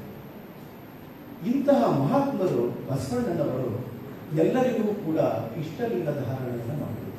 ಇಲ್ಲಿ ಒಂದು ಕ್ರಾಂತಿ ಇದೆ ಅಂತ ನಾನು ಹೇಳ್ತೀನಿ. ಹೇಗೆ ಕ್ರಾಂತಿ ಇದೆ ಅಂತ ಹೇಳಿದ್ರೆ, ನಿಮಗೆ ಗೊತ್ತಿದೆ, ದೇವಾಲಯಗಳು ನಮ್ಮ ದೇಶದಲ್ಲಿ ಏನು ಕೊರತೆ ಇಲ್ಲ. ಈ ಕಾಲದಲ್ಲೂ ಹಿಂದಿನ ಕಾಲದಲ್ಲೂ ಎಲ್ಲ ಕಾಲದಲ್ಲೂ ದೇವಾಲಯಗಳಿಗೆ ಏನು ಕೊರತೆ ಇಲ್ಲ. ಆದರೆ ದೇವಾಲಯಗಳಲ್ಲಿ ಎಲ್ಲರಿಗೂ ಮುಕ್ತ ಪ್ರವೇಶ ಇರುತ್ತೆ ಅಂದ್ರೆ ಇಲ್ಲ ಅಂತ ಹೇಳಿದ್ರು. ಕೆಲವರಿಗೆ ಒಂದು ಸ್ಟೇಜ್ವರೆಗೂ ಇರುತ್ತೆ, ಕೆಲವರಿಗೆ ಪೂರ್ತಿ ಇರುತ್ತೆ, ಅಲ್ಲಿ ಏನೇನೋ ಇರುತ್ತೆ. ಮಠಗಳು ಅಲ್ಲೂ ಕೂಡ ಅಷ್ಟೇ. ದೇವಾಲಯ ಮತ್ತು ಮಠಗಳು ಇವೆರಡು ಕೆಟ್ಟರೆ ಇಡೀ ಸಮಾಜ ಕೆಡುತ್ತೆ. ದೇವಸ್ಥಾನ ಕೆಟ್ಟರೆ, ಮಠ ಕೆಟ್ಟರೆ, ಆಶ್ರಮ ಕೆಟ್ಟರೆ ಸಮಾಜ ಕೆಟ್ಟರೆ. ಇವೆರಡು, ದೇವಾಲಯ ಮತ್ತು ಮಠ ಪರಿಶುದ್ಧವಾಗಿರಬೇಕು. ಅದನ್ನು ನೋಡಿಕೊಳ್ಳುವವರು, ಅಲ್ಲಿರುವವರು ಆದರ್ಶ ವ್ಯಕ್ತಿಗಳಾಗಿರಬೇಕು. ಯಾಕೆಂದ್ರೆ ಸಮಾಜ, ಮನೆ, ಕುಟುಂಬ, ನೀವೆಲ್ಲ ಏನ್ ಮಾಡ್ತೀವಿ, ಒಂದಷ್ಟು ಸಮಾಧಾನ, ಒಂದಷ್ಟು ಶಾಂತಿ, ನೆಮ್ಮದಿ ಕಾಣಲಿಕ್ಕೆ ನಾವು ಮಠಕ್ಕೋ, ಆಶ್ರಮಕ್ಕೋ, ದೇವಸ್ಥಾನಕ್ಕೂ ಹೋಗ್ತೀವಿ. ಅಲ್ಲೇ ಮಲಿನತೆ ತುಂಬಿದ್ರೆ ನಾವು ಇನ್ನು ಎಲ್ಲಿ ಹರಿಸಬೇಕು ಶುದ್ಧತೆಯನ್ನು?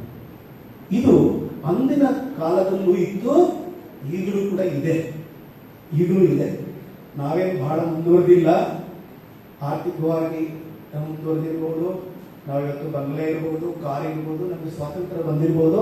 ಆದರೆ ನಾವು ಆಂತರಿಕವಾಗಿ ನೋಡಿದ್ರೆ ನಾವು ಇಂತಹ ಒಂದು ಅನಿಷ್ಟ ಪದ್ಧತಿಗಳನ್ನು ನಾವು ಇಟ್ಕೊಂಡಿರ್ತೇವೆ.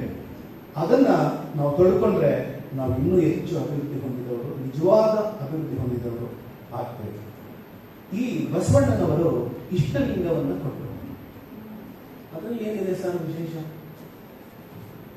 ಒಂದು, ಅಂದಿನ ಪದ್ಧತಿಯಲ್ಲಿ ಯಾರು ಆಚಾರ್ಯರಿದ್ರು, ಯಾರು ಗುರುಗಳು ಅನಿಸ್ಕೊಂಡವರಿದ್ರು, ಅವರುಗಳೆಲ್ಲ ಎಲ್ಲ ಜನಾಂಗದವರಿಗೂ ಇದನ್ನು ಕೊಡ್ತಾ ಇರಲಿಲ್ಲ. ನಂಬರ್ 1.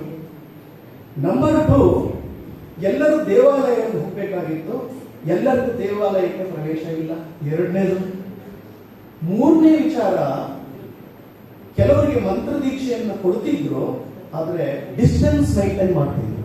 ನೀವು ಅಲ್ಲಿರಿ, ಅಲ್ಲಿಂದಲೇ ನಮಸ್ಕಾರ ಹಾಕಿ ನಾವು ಇಲ್ಲಿಂದಲೇ ನಿಮಗೆ ಆಶೀರ್ವಾದ ಮಾಡ್ತೀವಿ ಅನ್ನೋ ಪದ್ಧತಿ ಕೂಡ ಇತ್ತು. ಇದೆಲ್ಲವನ್ನು ಬಸವಣ್ಣನವರು ಗ್ರಹಿಸಿದ್ರು. ಲೋಕಾನುಭವ ತುಂಬಾ ಚೆನ್ನಾಗಿತ್ತು ಬಸವಣ್ಣನವರಿಗೆ. ಅದಕ್ಕೆ ಆದರೆ ಪ್ರತಿಯೊಬ್ಬ ಮನುಷ್ಯನಿಗೂ ನೋಡಿ, ಒಂದು ದೇವರು ಅನ್ನೋದು ಬೇಕು. ಯಾರೋ ಒಬ್ಬ ವಿಜ್ಞಾನ ಹೇಳೋದು ನಾನು ಕೇಳಿದ್ದೀನಿ. ಈ ಆಧುನಿಕ ಯುಗದಲ್ಲಿ ಒಂದು ದೊಡ್ಡ ಆಧುನಿಕ ಸಂಶೋಧನೆ ಅಂತ ಹೇಳಪ್ಪ ಅಂದ್ರೆ ಮಾನವ ಜನಾಂಗಕ್ಕೆ ದೇವರು ಅನ್ನುವ ಕಲ್ಪನೆಯನ್ನು ಕೊಟ್ಟಿರೋದು ಒಂದು ಸಂಶೋಧನೆ ಅಂತ. ಎಷ್ಟು ಜನ ದೇವರನ್ನ ಅನುಭವಿಸಿರ್ತಾರೆ, ನೋಡಿರ್ತಾರೆ? ಬೆರಳೆಣಿಕೆ ಎಷ್ಟು ಜನ ಅಂತ ಇಟ್ಕೊಳ್ಳಿ. ಆದರೆ ಎಲ್ಲರಿಗೂ ದೇವರು ಬೇಕು.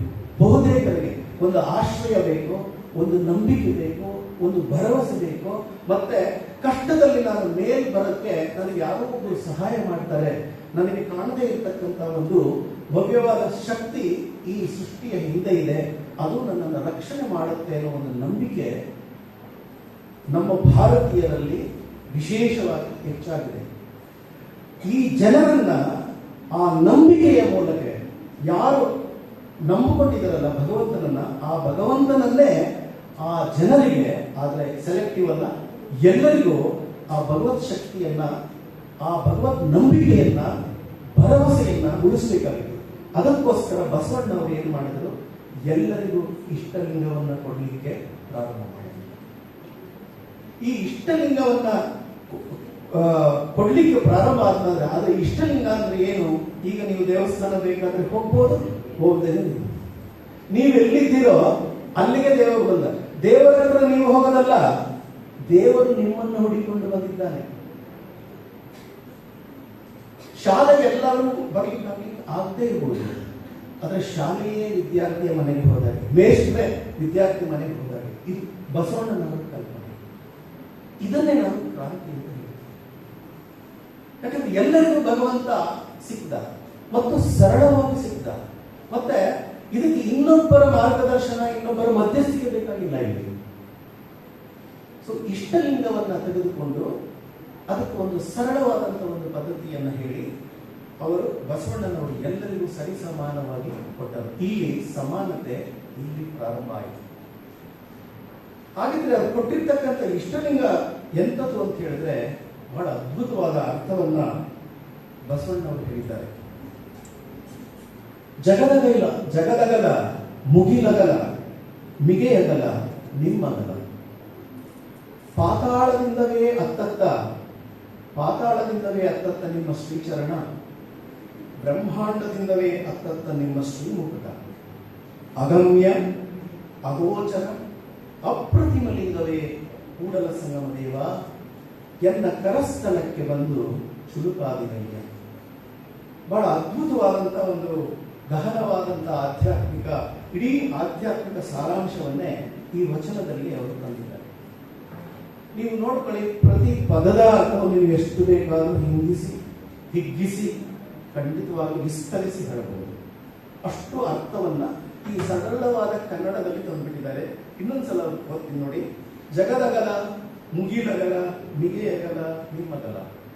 ನಿಮ್ಮ ವ್ಯಾಪ್ತಿ ಬಹಳ ದೊಡ್ಡದು. ಎಷ್ಟು ದೊಡ್ಡದು ಅಂದ್ರೆ ಅದು ಹೇಳಲಿಕ್ಕೆ ಸಾಧ್ಯ ಆಗೋದಿಲ್ಲ. ಒಂದು ಉಪನೆ ಕೊಡ್ತಾರೆ. ಎಷ್ಟು ಅಂದ್ರೆ ಆಕಾಶದಷ್ಟು ವಿಸ್ತಾರವಾದದ್ದು. ಅದ್ರ ವಿಸ್ತಾರ ನಾವು ಊಹೆಯನ್ನು ಮಾಡ್ಕೊಳ್ಳಿಕ್ಕೆ ಆಗೋದಿಲ್ಲ. ನಮ್ಮ ಕಲ್ಪನೆ ಎಷ್ಟು ಹರಿಲಿಕ್ಕೆ, ಇಮ್ಯಾಜಿನೇಷನ್ ಎಷ್ಟು ಮಾಡ್ಕೊಳ್ತೀವೋ ಅಷ್ಟು ಅಂತ ಹೇಳ್ತಾರೆ. ಪಾತಾಳದಿಂದಲೇ ಅತ್ತತ್ತ ನಿಮ್ಮ ಶ್ರೀಚರಣ, ಎಲ್ಲ ಲೋಕಗಳಲ್ಲೂ ವಿಸ್ತರಿಸಿದೆ. ಅಗಮ್ಯ, ಆದ್ರೆ ನೀವು ನಮ್ಮ ಮನಸ್ಸಿಗೆ ನಿಲುಕುವಂತವರಲ್ಲ, ಬುದ್ಧಿಗೆ ನಿಲುಕುವಂಥದ್ದಲ್ಲ. ಅಗಮ್ಯ, ಅಗೋಚರ, ಅದು ಕಾಣಲಿಕ್ಕೆ ಸಾಧ್ಯನೇ ಇಲ್ಲ. ಆದ್ರೆ ನಿಮ್ಮನ್ನು ಹೋಲಿಸ್ಲಿಕ್ಕೂ ಯಾಕೆ ಇನ್ನೊಂದು ವಸ್ತು ಇಲ್ಲ ಅಂದ್ರೆ, ಯಾಕೆಂದ್ರೆ ಅನಂತತೆ. ಇಲ್ಲಿ ಅನಂತತೆಯನ್ನು ಹೇಳ್ತಿದ್ದಾರೆ ಬಸವಣ್ಣವರು. ಈ ಅನಂತತೆಯನ್ನ, ಅಗಮ್ಯ ಅಪ್ರತಿಮವಾದದ್ದನ್ನ, ಮಾತು ಮನಸ್ಸು ಬುದ್ಧಿಗೆ ನಿಲುಕದೇ ಇರತಕ್ಕಂಥದ್ದನ್ನ ನಿಮಗೆ ಅರ್ಥ ಮಾಡಿಸಿ ಸುಲಭವಾಗಿ ಸರಳವಾಗಿ ಈ ಲಿಂಗ ರೂಪದಲ್ಲಿ ಕೊಟ್ಟಿದ್ದೇನೆ. ಇದು ಒಂದು ಕಲ್ಲಲ್ಲ, ಇದು ಅಗಮ್ಯ ಅಗೋಚರ ಅಪ್ರತಿಮ ಲಿಂಗವು ನಿಮ್ಮ ಕರಸ್ಥಳದಲ್ಲಿ ಬಂದು ಚುರುಕಾದಿರಯ್ಯ. ಚುರುಕು ಅಂದ್ರೆ ಗೊತ್ತಾಯ್ತಾ? ಈ ಅಂಗೈಯಲ್ಲಿ ಈ ತರ ಒಂದು ಗುರಿ ಪ್ರದೇಶದಲ್ಲಿ ಚುರುಕು ಅಂತಾರೆ. ಇಲ್ಲಿ ಬಂದು ನೀವು ನೆಲೆಸಿದ್ದೀರಿ ಅಂದ್ರೆ ಯಾರು ಇಷ್ಟಲಿಂಗ ಏನೋ ಕೊಟ್ಬಿಟ್ಟಿದ್ದಾರೆ ಅಂತಲ್ಲ, ಸಾಕ್ಷಾತ್ ದೇವರೇ ನಿಮ್ಮ ಅಂಗೈಯಲ್ಲಿದ್ದಾನೆ. ಎಲ್ಲಿದ್ದಾನೆ? ನಿಮ್ಮ ಅಂಗೈಯಲ್ಲಿದ್ದಾನೆ. ನೀವು ಇಲ್ಲೇ ಪೂಜೆ ಮಾಡ್ತೀರಿ, ನಿಮ್ಮ ಗಮನವನ್ನೆಲ್ಲ ಇಲ್ಲಿ ಕೇಂದ್ರೀಕರಿಸಿ ಅಂತೇಳಿ ಪ್ರಾರಂಭ ಮಾಡಿಸ್ತಾರೆ. ತದನಂತರ ಅವರು ಅಲ್ಲಿಗೆ ನಿಲ್ಲೋದಿಲ್ಲ, ಮುಂದೆ ಅನೇಕ ಅದನ್ನ ಆರಂಭಿಸಬೇಕಾದ್ರೆ ಬಹಳ ಮುಖ್ಯವಾಗಿ ಹೇಳ್ತಾರೆ ಬಸವಣ್ಣವರು, ಭಕ್ತಿಯನ್ನ ಬೋಧಿಸ್ತಾರೆ. ಭಕ್ತಿ ಅಂತ ಹೇಳಿದ್ರೆ ಸರ್ ನಮ್ಗೇನು ಗೊತ್ತಿಲ್ವ ಭಕ್ತಿ? ಎಲ್ಲರೂ ಮಾಡ್ತಾರೆ ಭಕ್ತಿ. ಯಾರು ಗೊತ್ತಿಲ್ಲ ಹೇಳಿ ಭಕ್ತಿ? ಎಲ್ಲರಿಗೂ. ನಾವು ಪ್ರತಿನಿತ್ಯ ಮನೆಯಲ್ಲಿ ಪೂಜೆ ಮಾಡ್ತೀವಿ, ದೇವಸ್ಥಾನದಲ್ಲೂ ಪೂಜೆ ಮಾಡಿಸ್ತೀವಿ. ಭಕ್ತಿ ಅನ್ನೋದು ಬಹಳ ಅಗ್ಗವಾದ ವಸ್ತು ಅಂತ ನಾವು ತಿಳ್ಕೊಂಡಿರ್ತೀವಿ. ವಾಸ್ತವವಾಗಿ ಅದನ್ನ ನಾವು ರೂಢಿಸಿಕೊಳ್ಳಲಿಕ್ಕೆ ಹೋದ್ರೆ ನಿಜವಾದ ಭಕ್ತಿ ಬಹಳ ಕಠಿಣವಾದ. ಭಕ್ತಿ ಸುಲಭ ಅಂತ ಹೇಳ್ತಾರೆ, ಅದು ಮೇಲ್ನೋಟಕ್ಕೆ, ಆದ್ರೆ ತುಂಬಾ ಶಕ್ತಿಶಾಲಿಯಾಗಿ. ಭಕ್ತಿಗೆ ಯಾಕೆ ಹೇಳ್ತಾರೆ ಅಂತಂದ್ರೆ, ನಮ್ಮಲ್ಲಿ ಭಾವನೆಗಳು ಅಂತ ಇರ್ತಾವೆ, ಗೊತ್ತಿದೆಯಲ್ಲ? ಭಾವನೆಗಳು, ಭಾವ ಅಂತ ಕರೀತೀವಿ. ಅಕ್ಕ ತಂಗಿಯರ ಪ್ರೇಮ, ಅಣ್ಣ ತಮ್ಮಂದಿರ ಪ್ರೇಮ, ತಾಯಿ ತಂದೆಗಳ ಮೇಲೆ ಇರುವಂತಹ ಪ್ರೇಮ, ಗಂಡ ಹೆಂಡತಿಯರ ಮಧ್ಯೆ ಪ್ರೇಮ, ಅಜ್ಜ ಅಜ್ಜಿಯರ ಮಧ್ಯೆ ಇರುವಂತಹ ಪ್ರೇಮ, ಈ ಪ್ರೇಮ ಇದೆಯಲ್ಲ, ಈ ಭಾವನೆಗಳು, ಕೋಪ, ಅಸೂಯೆ, ಸ್ವಾರ್ಥ, ಸಂತೋಷ, ದುಃಖ, ಇಂಥದ್ದನ್ನೆಲ್ಲ ಭಾವ ಅಂತ ಕರೀತಾರೆ. ಈ ಭಾವವನ್ನ ಶುದ್ಧಿ ಮಾಡಲಿಕ್ಕೆ ಭಾವಕ್ಕೆ ಒಂದು ಕೆಲಸ ಕೊಡೋದು ಭಕ್ತಿ ಅಂದ್ರೆ.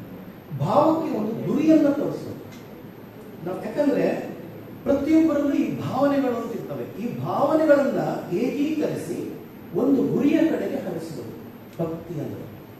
ಭಕ್ತಿ ಅಂದ್ರೆ ಪ್ರೇಮ ಅಂತ ಅರ್ಥ. ಇನ್ನೊಂದರ್ಥ, ಇಲ್ಲಿ ಭಯಕ್ಕೆ ಅವಕಾಶ ಇಲ್ಲ.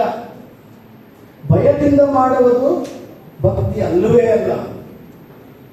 ಪ್ರೀತಿ, ಪ್ರೇಮ. ಮತ್ತೆ ಭಕ್ತಿಯಲ್ಲಿ ಸ್ವಾರ್ಥತೆ ಇಲ್ಲ, ಸ್ವಾರ್ಥ ಇರುವುದಿಲ್ಲ ಭಕ್ತಿಯಲ್ಲಿ. ಉದಾಹರಣೆಗೆ ನೋಡಿ, ನಾವು ನೀವೆಲ್ಲ ಭಕ್ತಿ ಮಾಡೋದು ಏನಕ್ಕೆ? ನಾನೊಂದ್ಸಲ ಎಚ್ ನರಸಿಂಹಯ್ಯನವರ ಸ್ಪೀಚ್, ನಾವು B.Ed ಓದಬೇಕಾದ್ರೆ ಅವ್ರು ಬಂದು ಹೇಳಿದ್ರು. ಅವ್ರು ಹೇಳ್ತಾ ಇದ್ರು, ಅವರೆಲ್ಲ ಬೆಂಗಳೂರಲ್ಲಿ ಇದ್ರು. ಫೆಬ್ರವರಿ ಮಾರ್ಚ್ ಅಲ್ಲಿ ಬುಲ್ ಟೆಂಪಲ್ ರೋಡ್ ಅಲ್ಲಿ ದೇವಸ್ಥಾನಗಳೆಲ್ಲ ಫುಲ್ ರಶ್ ಅಂತ. ಯಾಕಂದ್ರೆ ಅಲ್ಲಿ ಇರೋರೆಲ್ಲ ಬರೀ ಸ್ಟೂಡೆಂಟ್ಸ್. ಯಾಕೆ ಅಂತ ಹೇಳಿದ್ರೆ ಪರೀಕ್ಷೆ ಹತ್ರ ಬಂದಿದೆ. ಪರೀಕ್ಷೆ ಹತ್ರ ಬಂದ ತಕ್ಷಣ ಭಕ್ತಿ ಜಾಸ್ತಿ ಆಗುತ್ತೆ. ಅಂದ್ರೆ ದೇವರೇ, ನಾನು ಪರೀಕ್ಷೆಯಲ್ಲಿ ಏನೋ ಒಂದು ಮಾಡುವಂತ ಪಾಸ್ ಮಾಡು, ನಾನು ಸರಿಯಾಗಿ ಓದಿಲ್ಲ, ಸಾರಿ, ನೆಕ್ಸ್ಟ್ ಇಯರ್ ಇಂದ ಚೆನ್ನಾಗಿ ಓದ್ತೀನಿ, ದೇವರ ಮುಂದೆ ಎಲ್ಲ ಸಾರಿ ಎಲ್ಲ ಹೇಳಿ, ಹೆಣ್ಮಕ್ಳು ಸ್ವಲ್ಪ ಜಾಸ್ತಿ ಅಂತ ನಿಮಗೆಲ್ಲ ಅಂದ್ಕೊಂಡು ಎಲ್ಲ ಒಂದು ಹೇಳಿ ಒಪ್ಸಿರ್ತಾರೆ. ಆದ್ರೆ ಯಾರು ಏನ್ ಪ್ರಾರ್ಥನೆ ಮಾಡ್ತೀವಿ ಅಂತ ಹೇಳೋದಿಲ್ಲ. ಇನ್ನೂ ತುಂಬಾ ಚೆನ್ನಾಗಿ ಒಬ್ರು ಹೇಳ್ತಾ ಇದ್ರು, ಎರಡನೇ ಮಹಾಯುದ್ಧ ನಡೀತಂತೆ.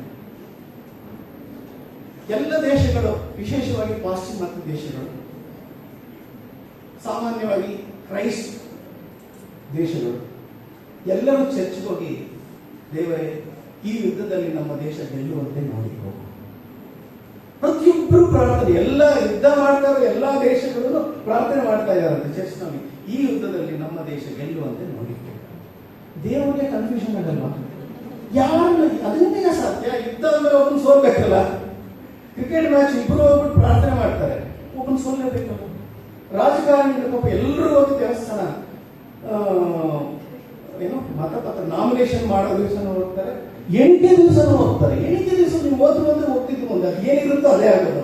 ಆದ್ರೂ ಕೂಡ ಕಂಪಲ್ಸರಿ ಹೋಗ್ತಾರೆ, ಇವತ್ತು ಏನಾದರೂ ಮಾಡಿ ನನ್ನನ್ನ ಗೆಲ್ಲಿಸು ಅಂತ.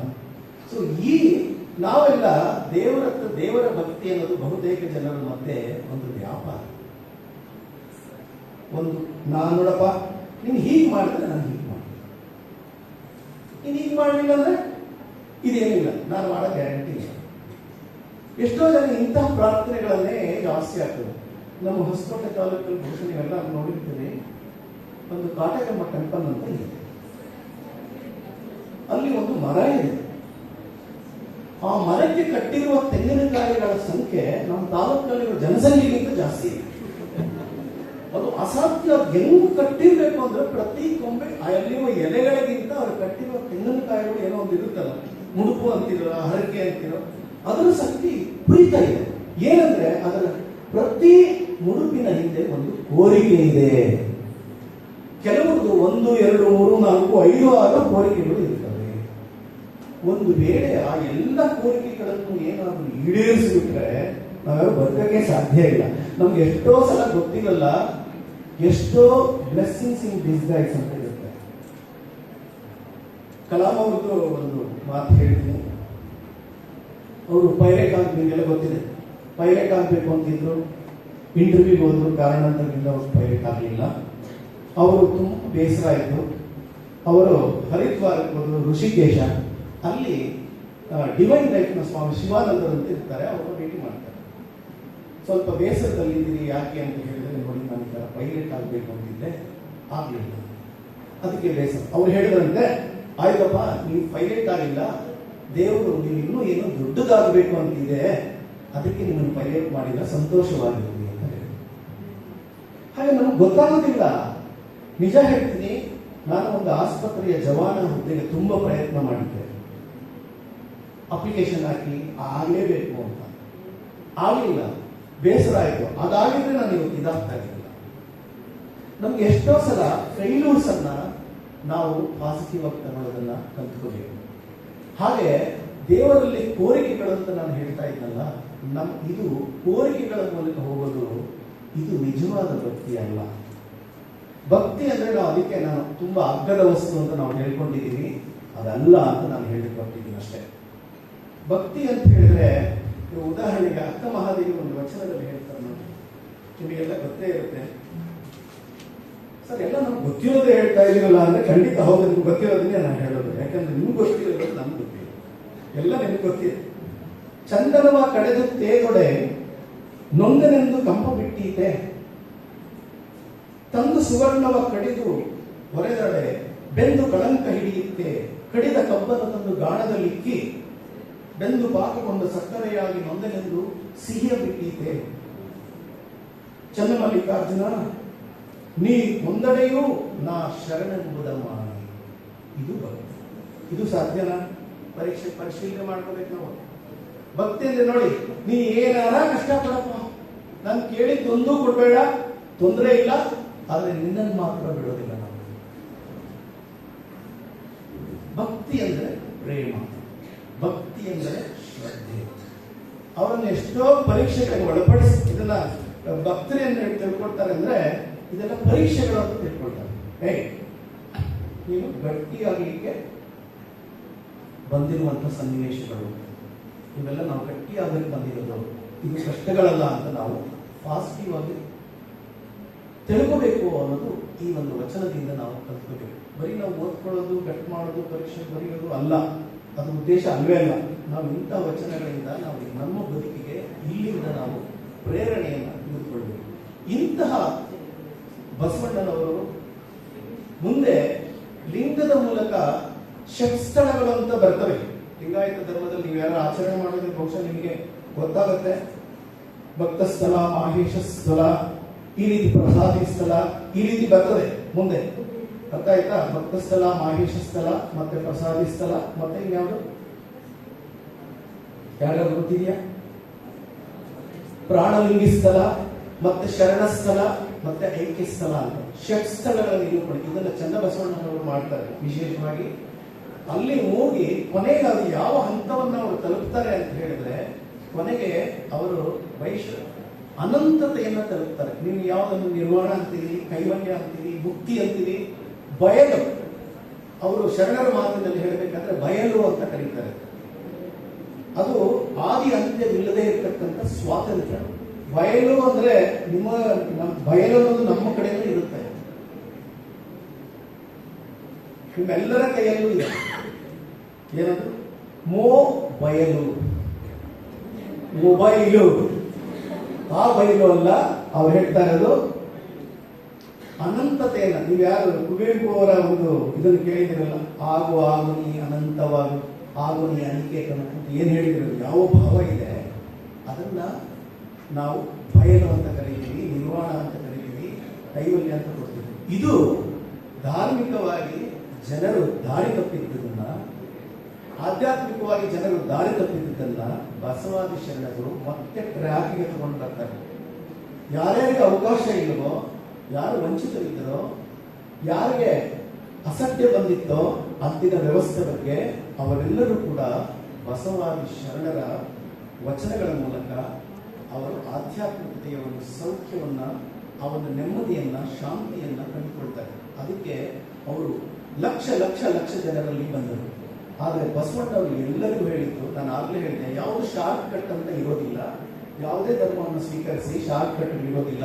ಅದಕ್ಕೆ ಕುಲಪತಿಗಳು ಹೇಳ್ತಾ ಇದ್ರಲ್ಲ, ಕಲಬೇಡ ಕೊಲಬೇಡ ಹುಸಿ ಅಂತ ಇಷ್ಟೇ ಹೇಳಿದ್ದವರು. ಯಾರು ಇಷ್ಟಲಿಂಗ ಧರಿಸ್ತಾರೆ ಅವ್ರು ಒಂದೇ ಒಂದು ವಚನ, ನೋಡಪ್ಪ ಇದನ್ನು ನೀನು ಫಾಲೋ ಮಾಡು ಸಾಕು. ಕಲಬೇಡ, ಕೊಲಬೇಡ, ಹುಸಿಯ ನುಡಿಯಬೇಡ, ಮುನಿಯಬೇಡ, ತನ್ನ ಬಣ್ಣಿಸಬೇಡ, ಇತರ ಹಣಿಯನ್ನು ಬೇಡ. ಇದೇ ಅಂತರಂಗ ಶುದ್ಧಿ, ಇದೇ ಬಹಿರಂಗ ಶುದ್ಧಿ, ಇದೇ ನಮ್ಮ ಕೂಡಲ ಸಂಗಮ ದೇವನ ಹೋಲಿಸುತ್ತದೆ. ಎಷ್ಟು ಸರಳವಾಗಿದೆ ಅಲ್ವಾ? ಇದು ಎಲ್ಲರೂ ನಮ್ಮೆಲ್ಲರಿಗೂ ಚಿರಪರಿಚಿತವಾದಂತ ಒಂದು ವಚನ. ಇದನ್ನ ಇಷ್ಟಲಿಂಗ ಧಾರಣೆ ಮಾಡಿದವರಿಗೆ ಈ ಕಂಡೀಷನ್ ಅನ್ನು ಹೇಳಿ, ಇಷ್ಟೇ ಅವರು ಇಷ್ಟನ್ನು ನೀನು ಫಾಲೋ ಮಾಡಿದ್ರೆ ಸಾಕು ಅಂತ. ಎಷ್ಟು ಚೆನ್ನಾಗಿದೆ ಅಲ್ಲ? ತನ್ನ ಬಣ್ಣಿಸಬೇಡ, ತನ್ನ ಬಗ್ಗೆ ಬೋಸ್ಟ್ ಮಾಡ್ಕೋಬೇಡ. ಇದು ಸಾಧ್ಯನಾ? ನಂಬರ್ ಆಯ್ತು. ನಮ್ಮ ಬಗ್ಗೆ ಮಾತಾಡೋದು ಬೇಡ, ಬೇರೆಯವ್ರ ಬಗ್ಗೆ ನಾವು ಮಾತಾಡ್ತಿರ್ತೀವಲ್ವಾ, ಅವ್ರು ಹಾಗೆ ಇವ್ರು ಹೀಗೆ ಇವ್ರು ಹೀಗೆ ಅಂತ. ನೋಡಿ, ತನ್ನ ಬಗ್ಗೆ ಅಂದ್ರೆ ತನ್ನನ್ನ ತಾನು ಹೊಗಳ್ಕೊಳ್ಳೋದು, ತನ್ನನ್ನ ತಾನು ಬಗ್ಗೆ ನಾವು ಹೆಚ್ಚಾಗಿ ಮಾತನಾಡೋದು, ಇದು ಅಹಂಕಾರದ ಪ್ರತೀಕ. ಮತ್ತೆ ಇನ್ನೊಂದು ರೋಗ ಇದೆ ಕೆಲವರಿಗೆ, ತನ್ನನ್ನು ತಾನು ಅಳೆದುಕೊಳ್ಳೋದು. ಅಯ್ಯೋ ನಾನು ಸರಿ ಇಲ್ಲ, ಅಯ್ಯೋ ನಾನು ಹಂಗಾಗ್ಬಿಟ್ಟೆ, ಅಯ್ಯೋ ನಾನು ಹಾಗೆ ಮಾಡಬೇಕಾಗಿತ್ತು, ಅಯ್ಯೋ ನನ್ನ ಕೈಲಿ ಏನಾಗಲ್ಲ. ಇದು ಒಂದು ಕಾಯಿಲೆ, ಇದಿರಬಾರ್ದು. ಹಾಗೇನೆ ನನ್ನ ಬಿಟ್ಟರೆ ಇನ್ನು ಯಾರಿಲ್ಲ ಅನ್ನೋ ಅಹಂಕಾರನೂ ಇರಬಾರ್ದು. ನಮಗೆ ಆತ್ಮವಿಶ್ವಾಸ ಇರಬೇಕು. ನಾವು ಯಾವಾಗ ನಮ್ಮ ಬಗ್ಗೆ ನಾವು ಕೀಳರಿಮೆಯನ್ನು ಇಟ್ಕೊಂಡಿರಬಾರ್ದು. ನಮ್ಮ ಬಗ್ಗೆ ನಾವೇ ಕೀಳರಿಮೆಯನ್ನು ಇಟ್ಕೊಂಡ್ಬಿಟ್ರೆ ಎದುರುಗಡೆ ಯಾರು ಬಂದು ಇಲ್ಲಪ್ಪ ನೀನು ಬಹಳ ಶ್ರೇಷ್ಠ ವ್ಯಕ್ತಿ, ನೀನು ದೊಡ್ಡ ವ್ಯಕ್ತಿ ಅಂತ ಯಾರು ಹೇಳೋದಿಲ್ಲ, ನಿಮ್ಮನ್ನು ಇನ್ನೂ ತುಳಿಲಿಕ್ಕೆ ನೋಡ್ತಾರೆ. ಅದಕ್ಕೆ ನಾವು ಕೀಳರಿಮೆಯನ್ನ ಬಿಡಬೇಕು. ಇದು ಇನ್ಫೀರಿಯಾರಿಟಿ ಕಾಂಪ್ಲೆಕ್ಸ್ ಅಂತ ಏನು ಕರೀತಿರಲ್ಲ, ಅದನ್ನೇ ನಾನು ವಚನದ ಮೂಲಕ ಹೇಳ್ತಾ ಇದ್ದೀನಿ. ಇತರ ಹಳೆಯಲು ಬೇಡ, ಅಂದ್ರೆ ಇನ್ನೊಬ್ಬರನ್ನು ತಿರಸ್ಕಾರ ಮಾಡಬೇಡ, ಇನ್ನೊಬ್ಬರ ಬಗ್ಗೆ ದೋಷಗಳನ್ನ ನೋಡಬೇಡ, ಇನ್ನೊಬ್ಬರನ್ನ ಸದಾ ಟೀಕೆ ಮಾಡ್ತಾ ಇರಬೇಡ, ಇನ್ನೊಬ್ಬರ ತಪ್ಪುಗಳನ್ನ ಸದಾ ನೋಡ್ತಾ ಇರಬೇಡ, ಅದ್ರ ಬಗ್ಗೆ ಮಾತಾಡ್ತಿರ್ಬೇಡ. ಅಂದ್ರೆ ಸರ್ ಇನ್ಯಾವ್ದ್ರ ಬಗ್ಗೆ ಸರ್ ನಾವು ಮಾತಾಡೋದು? ನಾವು ಯೋಚನೆ ಮಾಡಿ, ನಾವು ಮಾತಾಡ್ತಿರೋದು ಬಹುಪಾಲು 80-90% ಇದೇ ಇರುತ್ತೆ. ತನ್ನ ಬಗ್ಗೆ ಬಣ್ಣಿಸ್ಕೊಳ್ಬಾರ್ದು, ಇದರ ಬಗ್ಗೆ ಟೀಕೆ ಮಾಡಬಾರ್ದು, ಮುನಿಯಬೇಡ. ಅಯ್ಯೋ ನನಗೆ ಅದು ಸಿಕ್ಕಿಲ್ಲ, ಇದು ಸಿಕ್ಕಿಲ್ಲ, ಹಠ ಮಾಡಬೇಡ, ಯೋಚನೆ ಮಾಡಬೇಡ, ಹಂಗಾಗ್ಬೇಕಿತ್ತು ಹಿಂಗಾಗ್ಬೇಕಿತ್ತು ಅದು ಮಾಡಬೇಡ. ಯಾಕಂದ್ರೆ ನಿನ್ನ ಮನಸ್ಸನ್ನು ಕೆಡಿಸುತ್ತೆ ಇದೆಲ್ಲ. ನಿನ್ನನ್ನು ನೀನು ಮೇಲೆ ಎತ್ಕೊಳ್ಬೇಕಂತ ಹೇಳಿದ್ರೆ, ನಿನ್ನ ಮನಸ್ಸು ಸ್ಥಿರವಾಗಿರ್ಬೇಕಂತಂದ್ರೆ ಈ ದೋಷಗಳನ್ನ ನಾವು ನಿವಾರಿಸಿಕೊಳ್ಬೇಕು ಅನ್ನೋ ಕಾರಣಕ್ಕೆ ಬಸವಣ್ಣವರು ಹೇಳ್ತಾರೆ, ತನ್ನ ಬಣ್ಣಿಸಬೇಡ, ಇತರ ಹಳಿಯನ್ನು ಬೇಡ. ಇದೇ ಅಂತರಂಗ ಶುದ್ಧಿ, ಇದೇ ಬಹಿರಂಗ ಶುದ್ಧಿ ಅಂತಂದ್ರೆ ಇಂತಹ ಇದನ್ನ ಫಾಲೋ ಮಾಡೋ ಶರಣರು ಹೆಚ್ಚಾಗಿ ಮಾತಾಡ್ಲಿಕ್ಕೆ ಸಾಧ್ಯ ಇದೆಯಾ? ಹೆಚ್ಚು ಮಾತನಾಡ್ತಾರ? ಒಂದು ಸಲ ನಾವು ಯೋಚನೆ ಮಾಡಿ, ಮಾತನಾಡ್ಲಿಕ್ಕೆ ಏನು ಉಳ್ಕೊಂಡಿದೆ ಜಗತ್ತಲ್ಲಿ? ಮಾತುಕತೆ, ತನ್ನಿಂದ ತಾನೇ ಮಾತು ಕಡಿಮೆ ಆಗುತ್ತೆ, ಹಿತವಾಗಿರುತ್ತೆ, ಮಿತವಾಗಿರುತ್ತೆ. ಅದಕ್ಕೆ ಈ ಸಂದರ್ಭದಲ್ಲಿ ಅವರು ಹೇಳಿದ್ರು ಬಸವಣ್ಣವರು, ನುಡಿದರೆ ಮುತ್ತಿನ ಹಾರದಂತಿರಬೇಕು. ಯಾರು ಇದನ್ನು ಫಾಲೋ ಮಾಡ್ತಾರೋ ಅವ್ರು ಮಾತು ಹಿಂಗಿರುತ್ತೆ ಅಂತ. ನುಡಿದರೆ ಮುತ್ತಿನ ಹಾರದಂತಿರಬೇಕು, ನುಡಿದರೆ ಸ್ಫಟಿಕದ ಶಲಾಕೆಯಂತಿರಬೇಕು, ನುಡಿದರೆ ಲಿಂಗ ಮೆಚ್ಚಿ ಹೌದು ಹೌದೆನ್ನಬೇಕು. ನೋಡಿ, ನೀವು ಮಾತಾಡ್ತಾ ಇರೋ ಮಾತು ನಿಮ್ಮ ಹೃದಯದಲ್ಲಿರೋ ಭಗವಂತ ಕೂಡ ಹೌದು ಇವನು ಸರಿಯಾಗಿ ಮಾತನಾಡ್ತಿದ್ದಾನೆ, ಇದ್ದಂಗೆ ಹೇಳ್ತಿದ್ದಾನೆ, ನಿಜವನ್ನೇ ಹೇಳ್ತಿದ್ದಾನೆ, ನುಡಿದಂಗೆ ನಡೀತಾ ಇದ್ದಾನೆ, ನಡೆದಂತೆ ನುಡಿತಾ ಇದ್ದಾನೆ ಅಂತ ಅವನ ಮೆಚ್ಚುಗೆಗೆ ನೀವು ಪಾತ್ರರಾಗ್ತೀರಿ. ಅದಕ್ಕಿಂತ ದೊಡ್ಡ ಭಾಗಿ ಈ ಜಗತ್ತಲ್ಲಿ ಏನು ಬೇಕು? ಇದು ಬಸವಣ್ಣನವರು ಹೇಳಿಕೊಟ್ಟಂತ ಆಧ್ಯಾತ್ಮಿಕ. ಇದಕ್ಕೆ ನೀವು ದೊಡ್ಡ ಪುಸ್ತಕ ಓದಬೇಕಾಗಿಲ್ಲ, ದೊಡ್ಡ ಶಾಸ್ತ್ರ ಓದಬೇಕಾಗಿಲ್ಲ, ತರ್ಕ ಬೇಕಾಗಿಲ್ಲ, ವಾದ ಬೇಕಾಗಿಲ್ಲ, ಚರ್ಚೆ ಬೇಕಾಗಿಲ್ಲ, ತಲೆ ಕೆಡಿಸ್ಕೊಳ್ಬೇಕಾಗಿಲ್ಲ, ಏನು ಬೇಕಾಗಿಲ್ಲ. ಬಹಳ ಸರಳವಾಗಿದೆ. ಅದು ಪಾಪ ಅವರು ನಮ್ಮದೇ ಭಾಷೆಯಲ್ಲಿ, ನಮ್ಮದೇ ಕನ್ನಡದಲ್ಲಿ ಹೇಳಿದ್ದಾರೆ. ಸ್ವಲ್ಪ ನಡುಗನ್ನಡ ಶೈಲಿಯಲ್ಲಿದೆ, ಗದ್ಯ ಶೈಲಿ ಇದೆ, ಸ್ವಲ್ಪ ಪದ್ಯ ಶೈಲಿ, ಮಧ್ಯದ ಇದೊಂದು ಶೈಲಿ. ತುಂಬ ತುಂಬ ತುಂಬ ಚಂದದ ಭಾಷೆ, ಚಂದದ ನಾಡಿನಲ್ಲಿ ಹೇಳಿದ್ದಾರೆ. ಒಂದೊಂದು ವಚನವನ್ನು ನೀವು ನೋಡಿದ್ರೆ ಅದು ಒಂದೊಂದು ಮುತ್ತು ಹಾಗೆ ಇದೆ. ಇಡೀ ವಚನಗಳನ್ನು ನೀವು ನೋಡಿಸಿದ್ರೆ ಅದು ಮುತ್ತಿನ ಹಾರದಂತೆ. ಅದು ಮೈಸೂರ ಮಲ್ಲಿಗೆಯಷ್ಟೇ ಪರಿಮಳವನ್ನು ಹೊಂದಿರುವಂಥದ್ದು ನಮ್ಮ ಕನ್ನಡದ ವಚನ. ಇಂತಹ ವಚನಗಳನ್ನ ನಾವು ಮುಂದೆ ಇಟ್ಕೊಂಡಿದ್ದೀವಿ. ನಮ್ಮ ಕನ್ನಡಿಗರ ಒಂದು ಸೌಭಾಗ್ಯ ಅಂತ ನಾವು ಭಾವಿಸಬೇಕಾಗ್ತದೆ.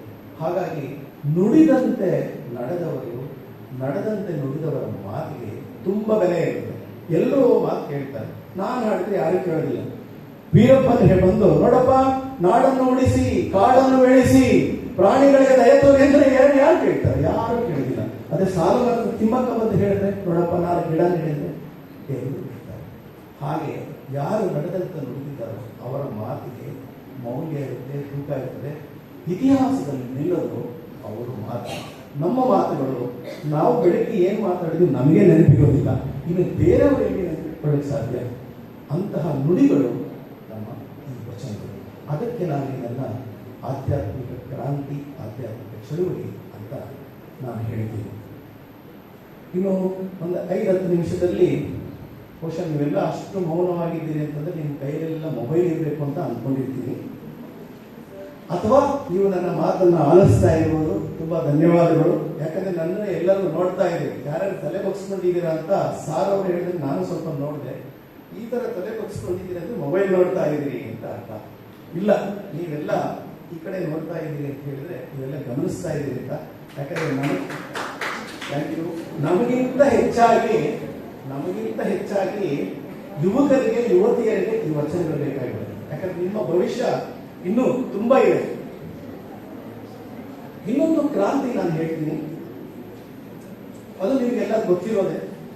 ಏನಿಲ್ಲ, ಕಾಯಕ ಅಂತ ಹೇಳಿದ್ರು, ಕೆಲಸ. ಕಾಯಕದ ಜೊತೆಗೆ ಅವರು ದಾಸೋಹವನ್ನು ಜೋಡಿಸಿದರು. ಕಾಯಕ ಮತ್ತು ದಾಸೋಹ. ನಮ್ಮಲ್ಲಿ ನೋಡಿ ವೃತ್ತಿಗಳು ಅಂತ ಇದ್ದಾವೆ, ಎಷ್ಟೋ ಕಸುಬುಗಳು, ಕುಲ ಕಸುಬುಗಳು, ವಂಶ ಪಾರಂಪರ್ಯವಾಗಿ ಅನೇಕ ವೃತ್ತಿಗಳಿವೆ. ಅದರಲ್ಲಿ ಏನು ತಪ್ಪಿಲ್ಲ. ಯಾಕೆಂದ್ರೆ ಮಕ್ಕಳು ತಮ್ಮ ತಂದೆ ತಾಯಿಯಿಂದ ಏನು ಕಸುಬು ಮಾಡ್ತಾರೋ ಆ ಕಸುಬನ್ನು ಸುಲಭವಾಗಿ ಸಹಜವಾಗಿ ಸಣ್ಣ ವಯಸ್ಸಿನಿಂದ ಕಲಿಯಲಿಕ್ಕೆ ಅವಕಾಶ ಇರ್ತದೆ. ಅಷ್ಟಾದ್ರೆ ಅದರಲ್ಲಿ ಏನು ತಪ್ಪಿಲ್ಲ. ಆದ್ರೆ ನಿಮ್ಮ ಅಪ್ಪ ಅಮ್ಮ ಈ ಕೆಲಸ ಮಾಡ್ತಿದ್ರು, ನೀನು ಅವ್ರ ಹೊಟ್ಟೆ ಹುಟ್ಟಿದ್ಯಾ, ನೀನು ಅದೇ ಕೆಲಸ ಮಾಡಬೇಕು ಅನ್ನೋ ಒತ್ತಾಯ ಇದೆಯಲ್ಲ, ಇದು ತಪ್ಪು.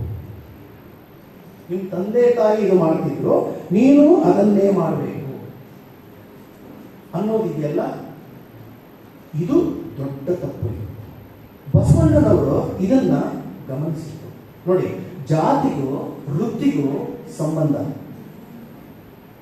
ಯಾವ್ದೊಂದು ವೃತ್ತಿ ಮಾಡಿದ ತಕ್ಷಣ ನೀವು ಯಾವ ಜಾತಿ ಕೇಳೋದೇ ಇಲ್ಲ. ಕೆಲವರು ಇವರು ಇದೇ ಜಾತಿ ಅಂತ ಹೇಳ್ಬಿಡ್ತೀವಿ. ಯಾಕೆ? ವೃತ್ತಿ ನೋಡಿ ಹೇಳ್ಬಿಡ್ತೀವಿ.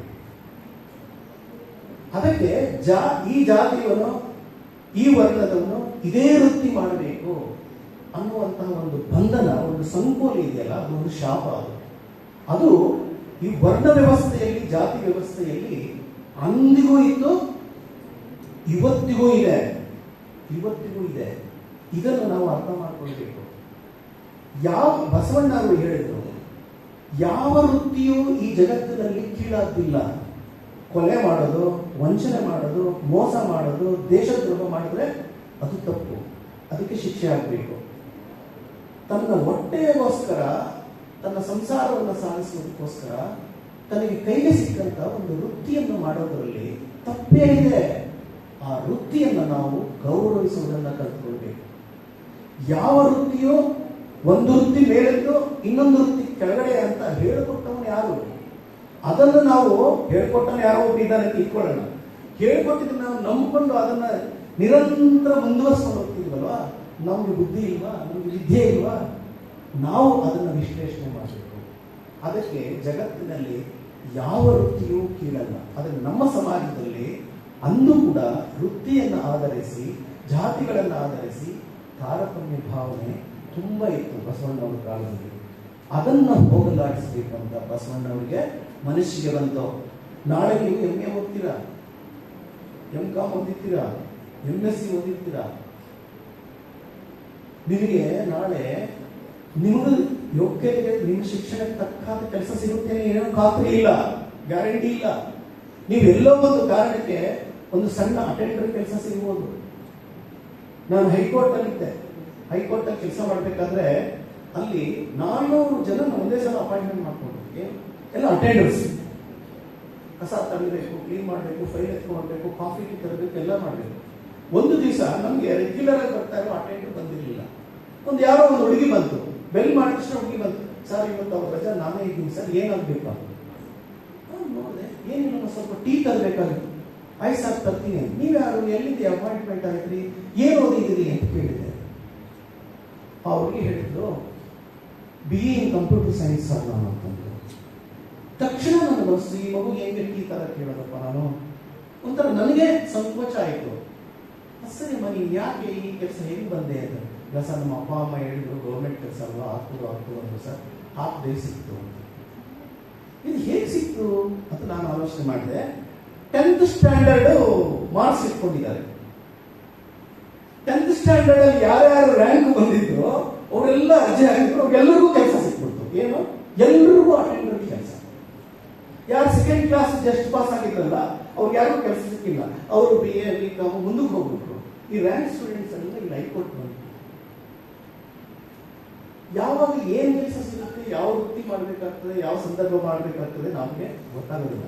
ಖಾಸಗಿಯಲ್ಲಿ ಕೆಲಸ ಮಾಡಬೇಕಾಗ್ಬೋದು, ಫ್ಯಾಕ್ಟ್ರಿನಲ್ಲಿ ಕೆಲಸ ಮಾಡಬೇಕಾಗ್ಬೋದು, ಸಣ್ಣ ಪುಟ್ಟ ವ್ಯಾಪಾರ ಮಾಡಬೇಕಾಗ್ಬೋದು, ಅಥವಾ ಯಾವುದೇ ವೃತ್ತಿ ಮಾಡಬೇಕಾಗಬಹುದು. ಅದನ್ನ ನಾವು ಕೀಳು ಅಂತ ಭಾವಿಸಬಾರದು. ಅದಕ್ಕೆ ಬಸವಣ್ಣವರು ಏನು ಮಾಡ್ತಾರೆ, ಕಾಯಕ ಅನ್ನುವಂಥ ಒಂದು ಮಹತ್ತರವಾದಂಥ ಒಂದು ಕ್ರಾಂತಿಯನ್ನೇ ಮಾಡಿದಂತಹ ಒಂದು ಕಲ್ಪನೆಯನ್ನು ಜಗತ್ತಿಗೆ ಅವರು ಕೊಡ್ತಾರೆ. ಆ ಕಾಯಕ ಮಾಡಬೇಕಾದ್ರೆ ಅವರು ಎಷ್ಟು ಚೆನ್ನಾಗಿ ಹೇಳ್ತಾರೆ, ಒಂದು 3-4 ಕಂಡೀಷನ್ಸ್. ಸುಮ್ಮನೆ ಬಸವಣ್ಣವರು ಕಾಯಕ ಕಾಯಕ ಅಂದ್ರೆ ಅಲ್ಲ, 3-4 ಕಂಡೀಷನ್. ಕಾಯಕ ಹೇಗಿರಬೇಕು ಅಂತ ಹೇಳ್ತಾರೆ ಅವರು. ಫಸ್ಟ್ ಹೇಳ್ತಾರೆ, ಪ್ರತಿಯೊಬ್ಬನು ಕಾಯಕ ಮಾಡಲೇಬೇಕು. ಪ್ರತಿಯೊಬ್ಬರು ಮಾಡಬೇಕು, ಯಾರು ಇರೋಂಗಿಲ್ಲ, ಸುಮ್ಮನೆ ಇರೋಂಗಿಲ್ಲ, ಆಕ್ಟಿವ್ ಆಗಿರ್ಬೇಕು. ನೋಡಿ ಎಷ್ಟು ಚೆನ್ನಾಗಿದೆ, ಪ್ರತಿಯೊಬ್ಬರು ಆಕ್ಟಿವ್ ಆಗಿರ್ಬೇಕು, ಏನೋ ಒಂದು ಕೆಲಸ ಮಾಡಬೇಕು. ತಮಗೆ ಪಾಲಿಗೆ ಬಂದಂತ ಯಾವುದೇ ಕೆಲಸ, ಆ ವೃತ್ತಿಯನ್ನ, ಆ ಕೆಲಸವನ್ನ, ಅದು ವ್ಯಾಪಾರ ಇರಬಹುದು, ವ್ಯವಸಾಯ ಇರಬಹುದು, ಅಥವಾ ಯಾವುದೇ ಒಂದು ವೃತ್ತಿ ಇರಬಹುದು, ಅದನ್ನ ಮಾಡಬೇಕು. ಕಡ್ಡಾಯ, ಕಾಯಕ ಕಡ್ಡಾಯ. ನೋಡಿ ಈ ವರ್ಡ್ ಅಲ್ಲಿ ಬಹಳ ಅರ್ಥ ಇದೆ. ಕಾಯಕ ಅಂದ್ರೆ, ಕಾಯ ಅಂದ್ರೆ ಶರೀರ ಅಂತ, ದೇಹ ಅಂತ, ದೇಹದ ಶ್ರಮದಿಂದ ಮಾಡುವ ಕೆಲಸ ಅಂತ. ಬಹಳ ಚೆನ್ನಾಗಿದೆ ಕಾಯಕ ಅಂದ್ರೆ. ನೀನು ಕಷ್ಟಪಟ್ಟು ದುಡಿಬೇಕು ಕಣಪ್ಪ, ಕಷ್ಟಪಟ್ಟು ದುಡಿಬೇಕು, ಶ್ರಮ ವಹಿಸಬೇಕು. ನೀನು ಶ್ರಮ ವಹಿಸಿ ಹಣವನ್ನ ಸಂಪಾದಿಸಬೇಕು. ಇದು ಮೊದಲನೇದು. ಎರಡನೇದು ಕಾಯಕ ಐಚ್ಛಿಕ. ಐಚ್ಛಿಕ ಅಂತ ಹೇಳಿದ್ರೆ ಇದೇ ಕೆಲಸ ಮಾಡಬೇಕು. ನಾನು ಆಗಲೇ ಹೇಳಿದ್ನಲ್ಲ, ನೀನು ಈ ಜಾತಿಯಲ್ಲಿ ಹುಟ್ಬಿಟ್ಟಿದ್ಯಾ, ನಿಮ್ಮ ಅಪ್ಪ ಅಮ್ಮ ಈ ಕೆಲಸ ಮಾಡ್ತಿದ್ರು, ನೀನು ಅದೇ ವೃತ್ತಿ ಮಾಡು ಅನ್ನೋ ಕಡ್ಡಾಯ ಇಲ್ಲ.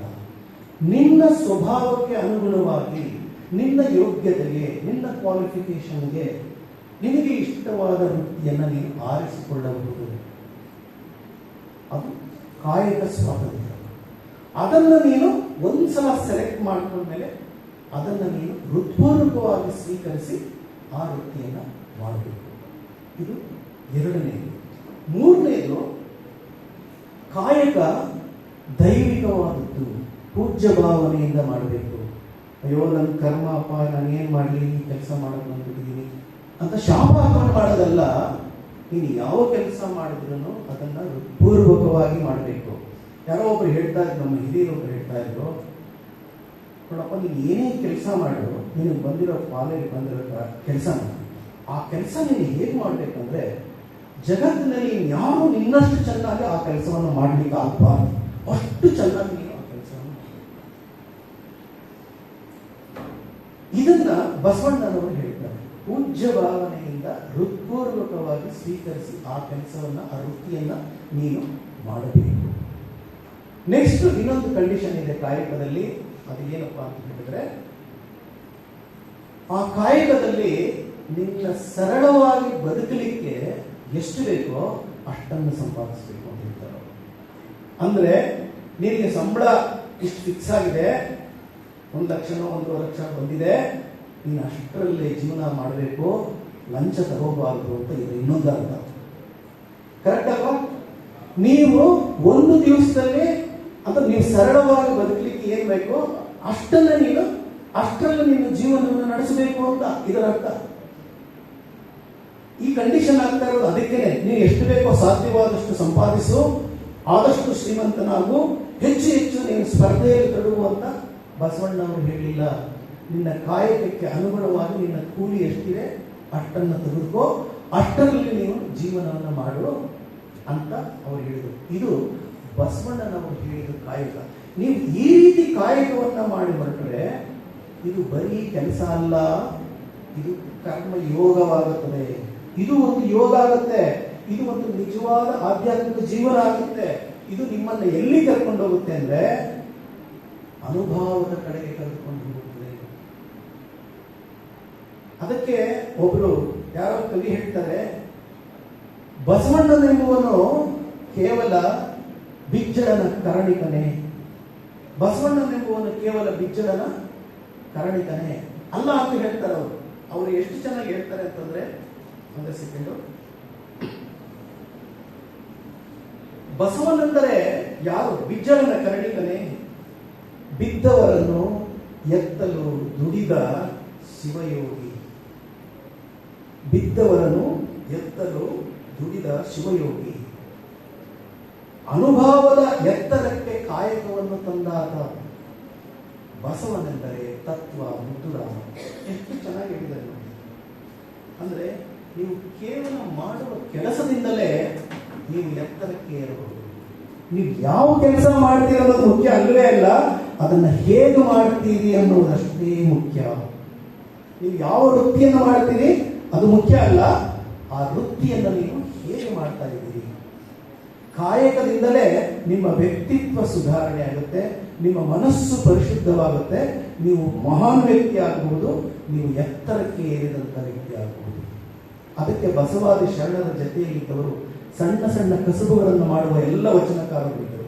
ಅವರೆಲ್ಲರನ್ನು ನಾವು ನೆನಪು ಮಾಡ್ಕೊಳ್ತೀವಿ. ಕಾರಣ ಏನಂತ ಹೇಳಿದ್ರೆ, ಅವರು ಬಸವಣ್ಣನವರು ಹೇಳಿದ ಮಾರ್ಗದಲ್ಲಿ ಕಾಯಕವನ್ನು ಮಾಡಿ ತೋರಿಸಿದವರು. ಹಾಗಾಗಿ ದೈಹಿಕ ಶ್ರಮವಿಲ್ಲದೆ, ಕಾಯಕವನ್ನು ಪೂಜ್ಯ ಭಾವನೆ ಇಲ್ಲದೆ, ವಂಚನೆ ಇಲ್ಲದೆ ಕಾಯಕವನ್ನು ಮಾಡಬೇಕು ಅನ್ನೋದು ಬಸವಣ್ಣನವರು ಜಗತ್ತಿಗೆ ತೋರಿಸಿಕೊಟ್ಟಂತ ಪಾಠ. ಇವತ್ತು ನಮ್ಮ ನಿಮ್ಮೆಲ್ಲರ ವೃತ್ತಿಗಳಿಗೆ ಅದರ ಅವಶ್ಯಕತೆ ಇದ್ದೇ ಇದೆ. ಇದನ್ನು ನಾವು ಅನುಷ್ಠಾನಕ್ಕೆ ತಂದರೆ ಮಾತ್ರ ಬಸವಣ್ಣನವರ ವಚನಗಳಿಗೆ ನಾವು ಹೆಚ್ಚು ಬೆಲೆ ಕೊಟ್ಟಂತೆ ಆಗುತ್ತೆ. ಇಲ್ಲ ಅಂದ್ರೆ ನಾವು ಮಹತ್ವವನ್ನೆಲ್ಲ ಬಹಳ ಸುಲಭವಾದ ದಾರಿ, ಫೋಟೋಗಳಲ್ಲಿ ಸ್ಟ್ಯಾಚ್ಯೂಗಳಲ್ಲಿ ಅವರನ್ನು ಬಂಧಿಸಿಟ್ಬಿಟ್ರೆ ನಮ್ಮ ಕೆಲಸ ಮುಗೀತು, ಅವರೊಂದು ದಿನಾಚರಣೆ ಆಚರಣೆ ಮಾಡಿಬಿಟ್ರೆ ಅಲ್ಲಿಗೆ ನಮ್ಮ ಕೆಲಸ ಮುಗೀತು ಅಂತ ನಾವು ತಪ್ಪು ತಿಳ್ಕೊಂಡು ನಮ್ಮನ್ನು ನಾವು ವಂಚಿಸ್ಕೊಳ್ತಾ ಇದ್ದೀವಿ. ಅವರು ಹೇಳಿರುವ ಮಾತುಗಳನ್ನು ನಮ್ಮ ಬದುಕಿನಲ್ಲಿ ಅನುಷ್ಠಾನಗೊಳಿಸಲಿಕ್ಕೆ ಪ್ರಯತ್ನ ಪಟ್ಟರೆ ಮಾತ್ರ ನಾವು ಅವರಿಗೆಲ್ಲ ಹೆಚ್ಚಿನ ಗೌರವ ಸಲ್ಲಿಸಿದಂತೆ ಆಗುತ್ತೆ. ಇನ್ನೊಂದು ದಾಸೋಹ ಅನ್ನೋದು ಇದೆಯಲ್ಲ, ಅದು ಬಹಳ ಚೆನ್ನಾಗಿದೆ.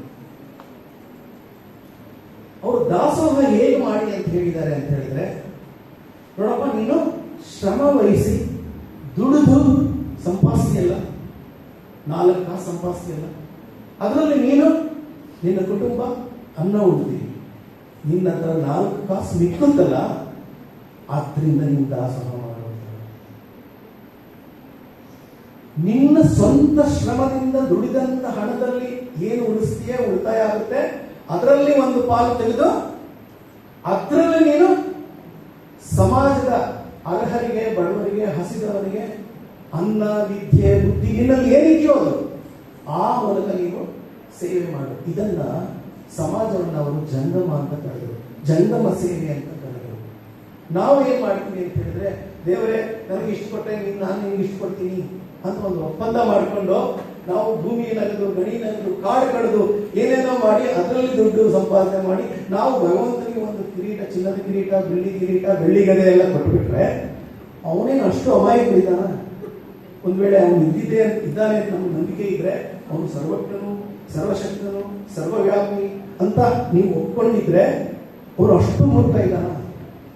ಅದಕ್ಕೆ ಬಸವಣ್ಣವರು ಆವಾಗಲೇ ಹೇಳಿದ್ದಾರೆ, ನುಡಿದಂತೆ ನಡೆದಿದ್ರೆ, ನಡೆದಂತೆ ನುಡಿದೇ ಇದ್ರೆ ಅವನು ನಿಮ್ಮನ್ನು ಮೆಚ್ಕೊಳ್ಳೋದಿಲ್ಲ ಅಂತ ಕ್ಲಾರಿಟಿ ಕೊಟ್ಬಿಟ್ಟಿದ್ದಾರೆ. ಹೀಗೆ ಹೇಳಿ ನಾವು ಸಮಾಜ ಸೇವೆಗೆ, ಜಗತ್ತಿನ ಸೇವೆಗೆ ಬಳಸ್ತಾ ಇರ್ತಕ್ಕಂಥ ಹಣ ಮೂಲ ಯಾವುದು? ಇದಕ್ಕೆ ನಾನು ಸರ್ ಹೇಳ್ತಾ ಇದ್ದೆ, ನಮ್ಮ ಪೊಲಿಟಿಕಲ್ ಸೈನ್ಸ್ ಒಂದು ಸರ್ ಬರ್ತೀನಿ ಸರ್, ನಾನು ಪಬ್ಲಿಕ್ ಮನಿ ಬಗ್ಗೆ ಮಾತಾಡಬೇಕು ಅಂತ ನಾನು ಹೇಳ್ತಾ ಇದ್ದೆ. ಪಬ್ಲಿಕ್ ಮನಿ ಅಂದರೆ ಹೇಗೆ, ಅದು ಹೆಂಗೆ ಬಳಕೆ ಆಗ್ತಿದೆ, ಏನು ಅಂತ ನಾನು ಹೇಳ್ತಾ ಇದ್ದೆ. ನೇರವಾಗಿ ವಚನಗಳ ಮೂಲಕ ನಿಮಗೆ ಇದು ಇವತ್ತಿನ ಒಂದು ಬದುಕಿನ ಬಗ್ಗೆನೂ ಕೂಡ ನಾನು ಮಾತಾಡ್ತಾ ಇದ್ದೀನಿ. ಏನಾದರೂ ಯಾರಾದ್ರೂ ಬೇಜಾರಾಗಿ ದಯವಿಟ್ಟು ಕ್ಷಮಿಸಬೇಕು. ಯಾಕಂದ್ರೆ ಬಸವಣ್ಣವರು ಹೇಳಿದ್ದನ್ನು ನಾನು ಹೇಳ್ತಾ ಇದ್ದೀನಿ ಅಷ್ಟೇ. ನಾನು ಅರ್ಥ ಮಾಡ್ಕೊಂಡ್ರು ಹೀಗೆ. ಸೊ ಅದು ಇದು ಎಲ್ಲರಿಗೂ ಇದು ಅನ್ವಯಿಸುತ್ತೆ, ಇದು ಅವ್ರಿಗೆ ಅನ್ವಯಿಸುತ್ತೆ, ಇವ್ರಿಗೆ ಅನ್ವಯಿಸುತ್ತೆ, ಆ ಧರ್ಮದವರಿಗೆ, ಈ ಧರ್ಮದವರಿಗೆ. ನಾನು ಅವಾಗಲೇ ಹೇಳ್ಬಿಟ್ಟಿದ್ದೀನಿ, ನೀವು ಯಾವ ಧರ್ಮದವರ ಆಗಲಿ ಈ ಪ್ರಾಮಾಣಿಕತೆ, ಈ ಪರಿಶುದ್ಧತೆ, ಈ ಪ್ರೇಮ, ಈ ನಿಸ್ವಾರ್ಥತೆ, ಇದು ಎಲ್ಲರಿಗೂ ತಳಹದಿ. ಈ ತಳಹದಿ ಇಲ್ಲದೆ ಇದ್ರೆ ಯಾರು ನಿರ್ವಾಣ ನೋಡ್ಲಿಕ್ಕೆ ಸಾಧ್ಯ ಇಲ್ಲ. ನಿರ್ವಾಣ ಹೊಂದ್ಬೋದು ಇನ್ನೊಂದು ಅರ್ಥದಲ್ಲಿ ಅಷ್ಟೇ. ಯಾರು ಕೈವಲ್ಯವನ್ನ, ಬಸವಣ್ಣನ ಅನುಭವಿಸಿದಂಥ ಮಹಾ ಅನುಭವವನ್ನು ಯಾರು ಹೊಂದಲಿಕ್ಕೆ ಸಾಧ್ಯ ಇಲ್ಲ. ಹಾಗಾಗಿ ನಾವೆಲ್ಲರೂ ಕೂಡ ವಚನಗಳನ್ನು ಅನುಷ್ಠಾನಕ್ಕೆ ತಂದುಕೊಳ್ಳಬೇಕು. ವಿದ್ಯಾರ್ಥಿಗಳಾದ ನೀವು ಗಟ್ಟಿಗರಾಗಬೇಕು. ಛಲವಂತರಾಗಬೇಕು. ಬಸವಣ್ಣನವರ ವ್ಯಕ್ತಿತ್ವವನ್ನು ನಾವು ನೀವೆಲ್ಲರೂ ನೆನಪಿಟ್ಕೊಳ್ಬೇಕು. ಅದಕ್ಕೆ ಅವ್ರು ಹೇಳ್ತಾರೆ, ನಾವು ಕಷ್ಟಗಳಿಗೆ ಹೆದರಬಾರದು ಅಂತ ಹೇಳ್ತಾರೆ. ನಾಳೆ ಬಪ್ಪುದು ನಮಗೆ ಹಿಂದೆ ಬರಲಿ, ಹಿಂದೂ ಬಪ್ಪುದು ನಮಗೆ ಈಗಲೇ ಬರಲಿ, ಇದಕ್ಕೆ ಆರಂಜುವರು ಇದಕ್ಕೆ ಆರಳುವರು. ಎಷ್ಟು ಚಂದದ ಮಾತು ನೋಡಿ. ಅದಕ್ಕೆ ಅಲ್ಲಮ ಪ್ರಭು ವಚನ ನಾವು ಯಾವಾಗ ನೆನಪಿಟ್ಕೋಬೇಕು. ನಾವು ಯಾವುದೇ ಒಂದು ಕೆಲಸನ ಪೂರ್ತಿಯಾಗಿ ಮಾಡೋದಿಲ್ಲ, ಓದನ್ನು ಸರಿಯಾಗಿ ನಾವು ಓದೋದಿಲ್ಲ, ಕೆಲಸವನ್ನು ಸರಿಯಾಗಿ ಮಾಡೋದಿಲ್ಲ, ಯಾವುದೋ ಒಂದು ದಾರಿಯನ್ನು ಇಡೋದಿಲ್ಲ, ಚೇಂಜ್ ಮಾಡ್ತಾ ಇರ್ತೀವಿ ನಾವು. ಅದಕ್ಕೆ ಅಲ್ಲಮ ಪ್ರಭು ವಚನ ನಾವು ಯಾವಾಗ ಕಾಲೇಜ್ ಡೇಸ್ನ ನೆನಪಿಟ್ಕೊಳ್ಳೋದು. ಕೊಟ್ಟ ಕುದುರೆಯನ್ನು ಏರಲಾಗಿದೆ, ಮತ್ತೊಂದು ಕುದುರೆಯ ಬಯಸುವರು, ವೀರರು ಅಲ್ಲ ವೀರರು ಅಲ್ಲ. ಇದು ಕಾರಣ. ಬೇರೆ ಮೂರು ಲೋಕವೆಲ್ಲವೂ ಮಾಯವೆಂಬ ಹಲ್ಲುನದಿಂದ ಬಳಲುತ್ತಿದ್ದಾರೆ, ಗುಹೇಶ್ವರನೆಂಬ ಲಿಂಗವನ್ನು ಇವರೆತ್ತಬಲ್ಲದು. ಗುಹೇಶ್ವರನ ನೋಡೋದು ದೂರದ ಮಾತು. ಕೊನೆ ಪಕ್ಷ ನಮ್ಮ ಬದುಕಿನಲ್ಲಿ ನಾವು ಮುಂದುವರಿಬೇಕಂತ ಹೇಳಿದ್ರೆ ನಾವು ಒಂದು ಕಡೆ ಬಾವಿ ತೋಡಬೇಕು. 100 ಕಡೆ 3 ಅಡಿ ಬಾವಿ ತೋಡ್ಬಿಟ್ರೆ ನೀರು ಸಿಗೋದಿಲ್ಲ. ಒಂದು ಕಡೆ 100 ಅಡಿ ಆಳವಾದ ಬಾವಿಯನ್ನ ತೋಡಬೇಕು ಅಂತ ನಾನು ಹೇಳ್ತಾ ತಮ್ಮೆಲ್ಲರಿಗೂ ಶುಭವನ್ನು ಬಯಸಿ, ನೀವೆಲ್ಲರೂ ಕೂಡ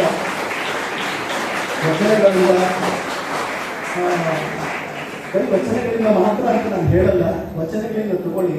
ಹರಿದಾಸ ಪರಂಪರೆ ಇದೆ ನಮ್ಮ ನಾಡಿನಲ್ಲಿ. ಮಹಾನ್ ಕವಿಗಳು ಬೇಂದ್ರೆ ಇದ್ದಾರೆ, ಕುವೆಂಪು ಇದ್ದಾರೆ, DVG ಇದ್ದಾರೆ, ಮಾಸ್ತಿ ಇದ್ದಾರೆ, ಕಿಟಿನ KSL ಎಂತೆಂಥವರು ಇದ್ದಾರೆ. ಅವರೆಲ್ಲರನ್ನು ಓದಿ, ಜಾನಪದ ಗೀತೆಗಳನ್ನು ಓದಿ, ನಮ್ಮ ಭಾರತೀಯ ಸಂಸ್ಕೃತಿಯಿಂದ ನೀವು ಪ್ರೇರಣೆ ಪಡೆಯುವಂತಾಗಲಿ. ನೀವು ನಿಮಗೆ ಆರೋಗ್ಯ ಚೆನ್ನಾಗಿ ಸಿಗಲಿ, ನಿಮ್ಮ ಮನಸ್ಸು ಗಟ್ಟಿಯಾಗಲಿ, ನಿಮ್ಮ ಬುದ್ಧಿ ಚುರುಕಾಗಲಿ, ನಿಮ್ಮ ನೆನಪಿನ ಶಕ್ತಿ ಚೆನ್ನಾಗಾಗಲಿ, ನಿಮ್ಮ ಬೆಳವಣಿಗೆ ಚೆನ್ನಾಗಾಗಲಿ ಅಂತೇಳಿ ಅವಕಾಶ ನೀಡಿದಂತಹ ಎಲ್ಲರಿಗೂ ನನ್ನ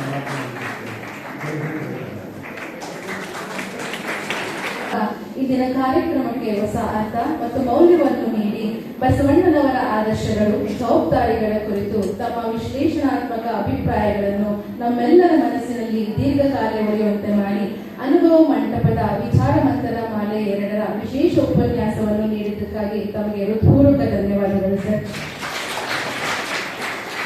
ಅವರ ಚಿಂತನ ಮಂಥನ ಕಾರ್ಯಕ್ರಮಕ್ಕೆ ಆಗಮಿಸಿರುವ ಭವಿಷ್ಯದ ಭಾವಿ ಜ್ಯೋತಿ ಆದಂತ ಎಲ್ಲ 20ರಲ್ಲಿ ವಿಶ್ವವಿದ್ಯಾಲಯದ ಮುಖ್ಯ ಹಣಕಾಸು ಅಧಿಕಾರಿಗಳಾಗಿ ಕಾರ್ಯಾರಂಭ ಮಾಡಿದಂಥ ಶ್ರೀಯುತ ವಸಂತ್ ಕುಮಾರ್ ಸರ್ ಅವರು ಈ 6 ವರ್ಷಗಳಲ್ಲಿ ವಿದ್ಯಾರ್ಥಿಗಳ ಪರವಾಗಿ, ಉಪನ್ಯಾಸಕರ ಪರವಾಗಿ, ವಿಶ್ವವಿದ್ಯಾಲಯದ ಪರವಾಗಿ ಅವರ ಕೊಡುಗೆ ಭವಿಷ್ಯದ 100-200 ವರ್ಷಗಳಾದರೂ ಕೂಡ ಈ ವಿಶ್ವವಿದ್ಯಾಲಯ ಸ್ಮರಿಸುತ್ತೆ ಅನ್ನೋದನ್ನ ನಾವೆಲ್ಲರೂ ಕೂಡ ಇಲ್ಲಿ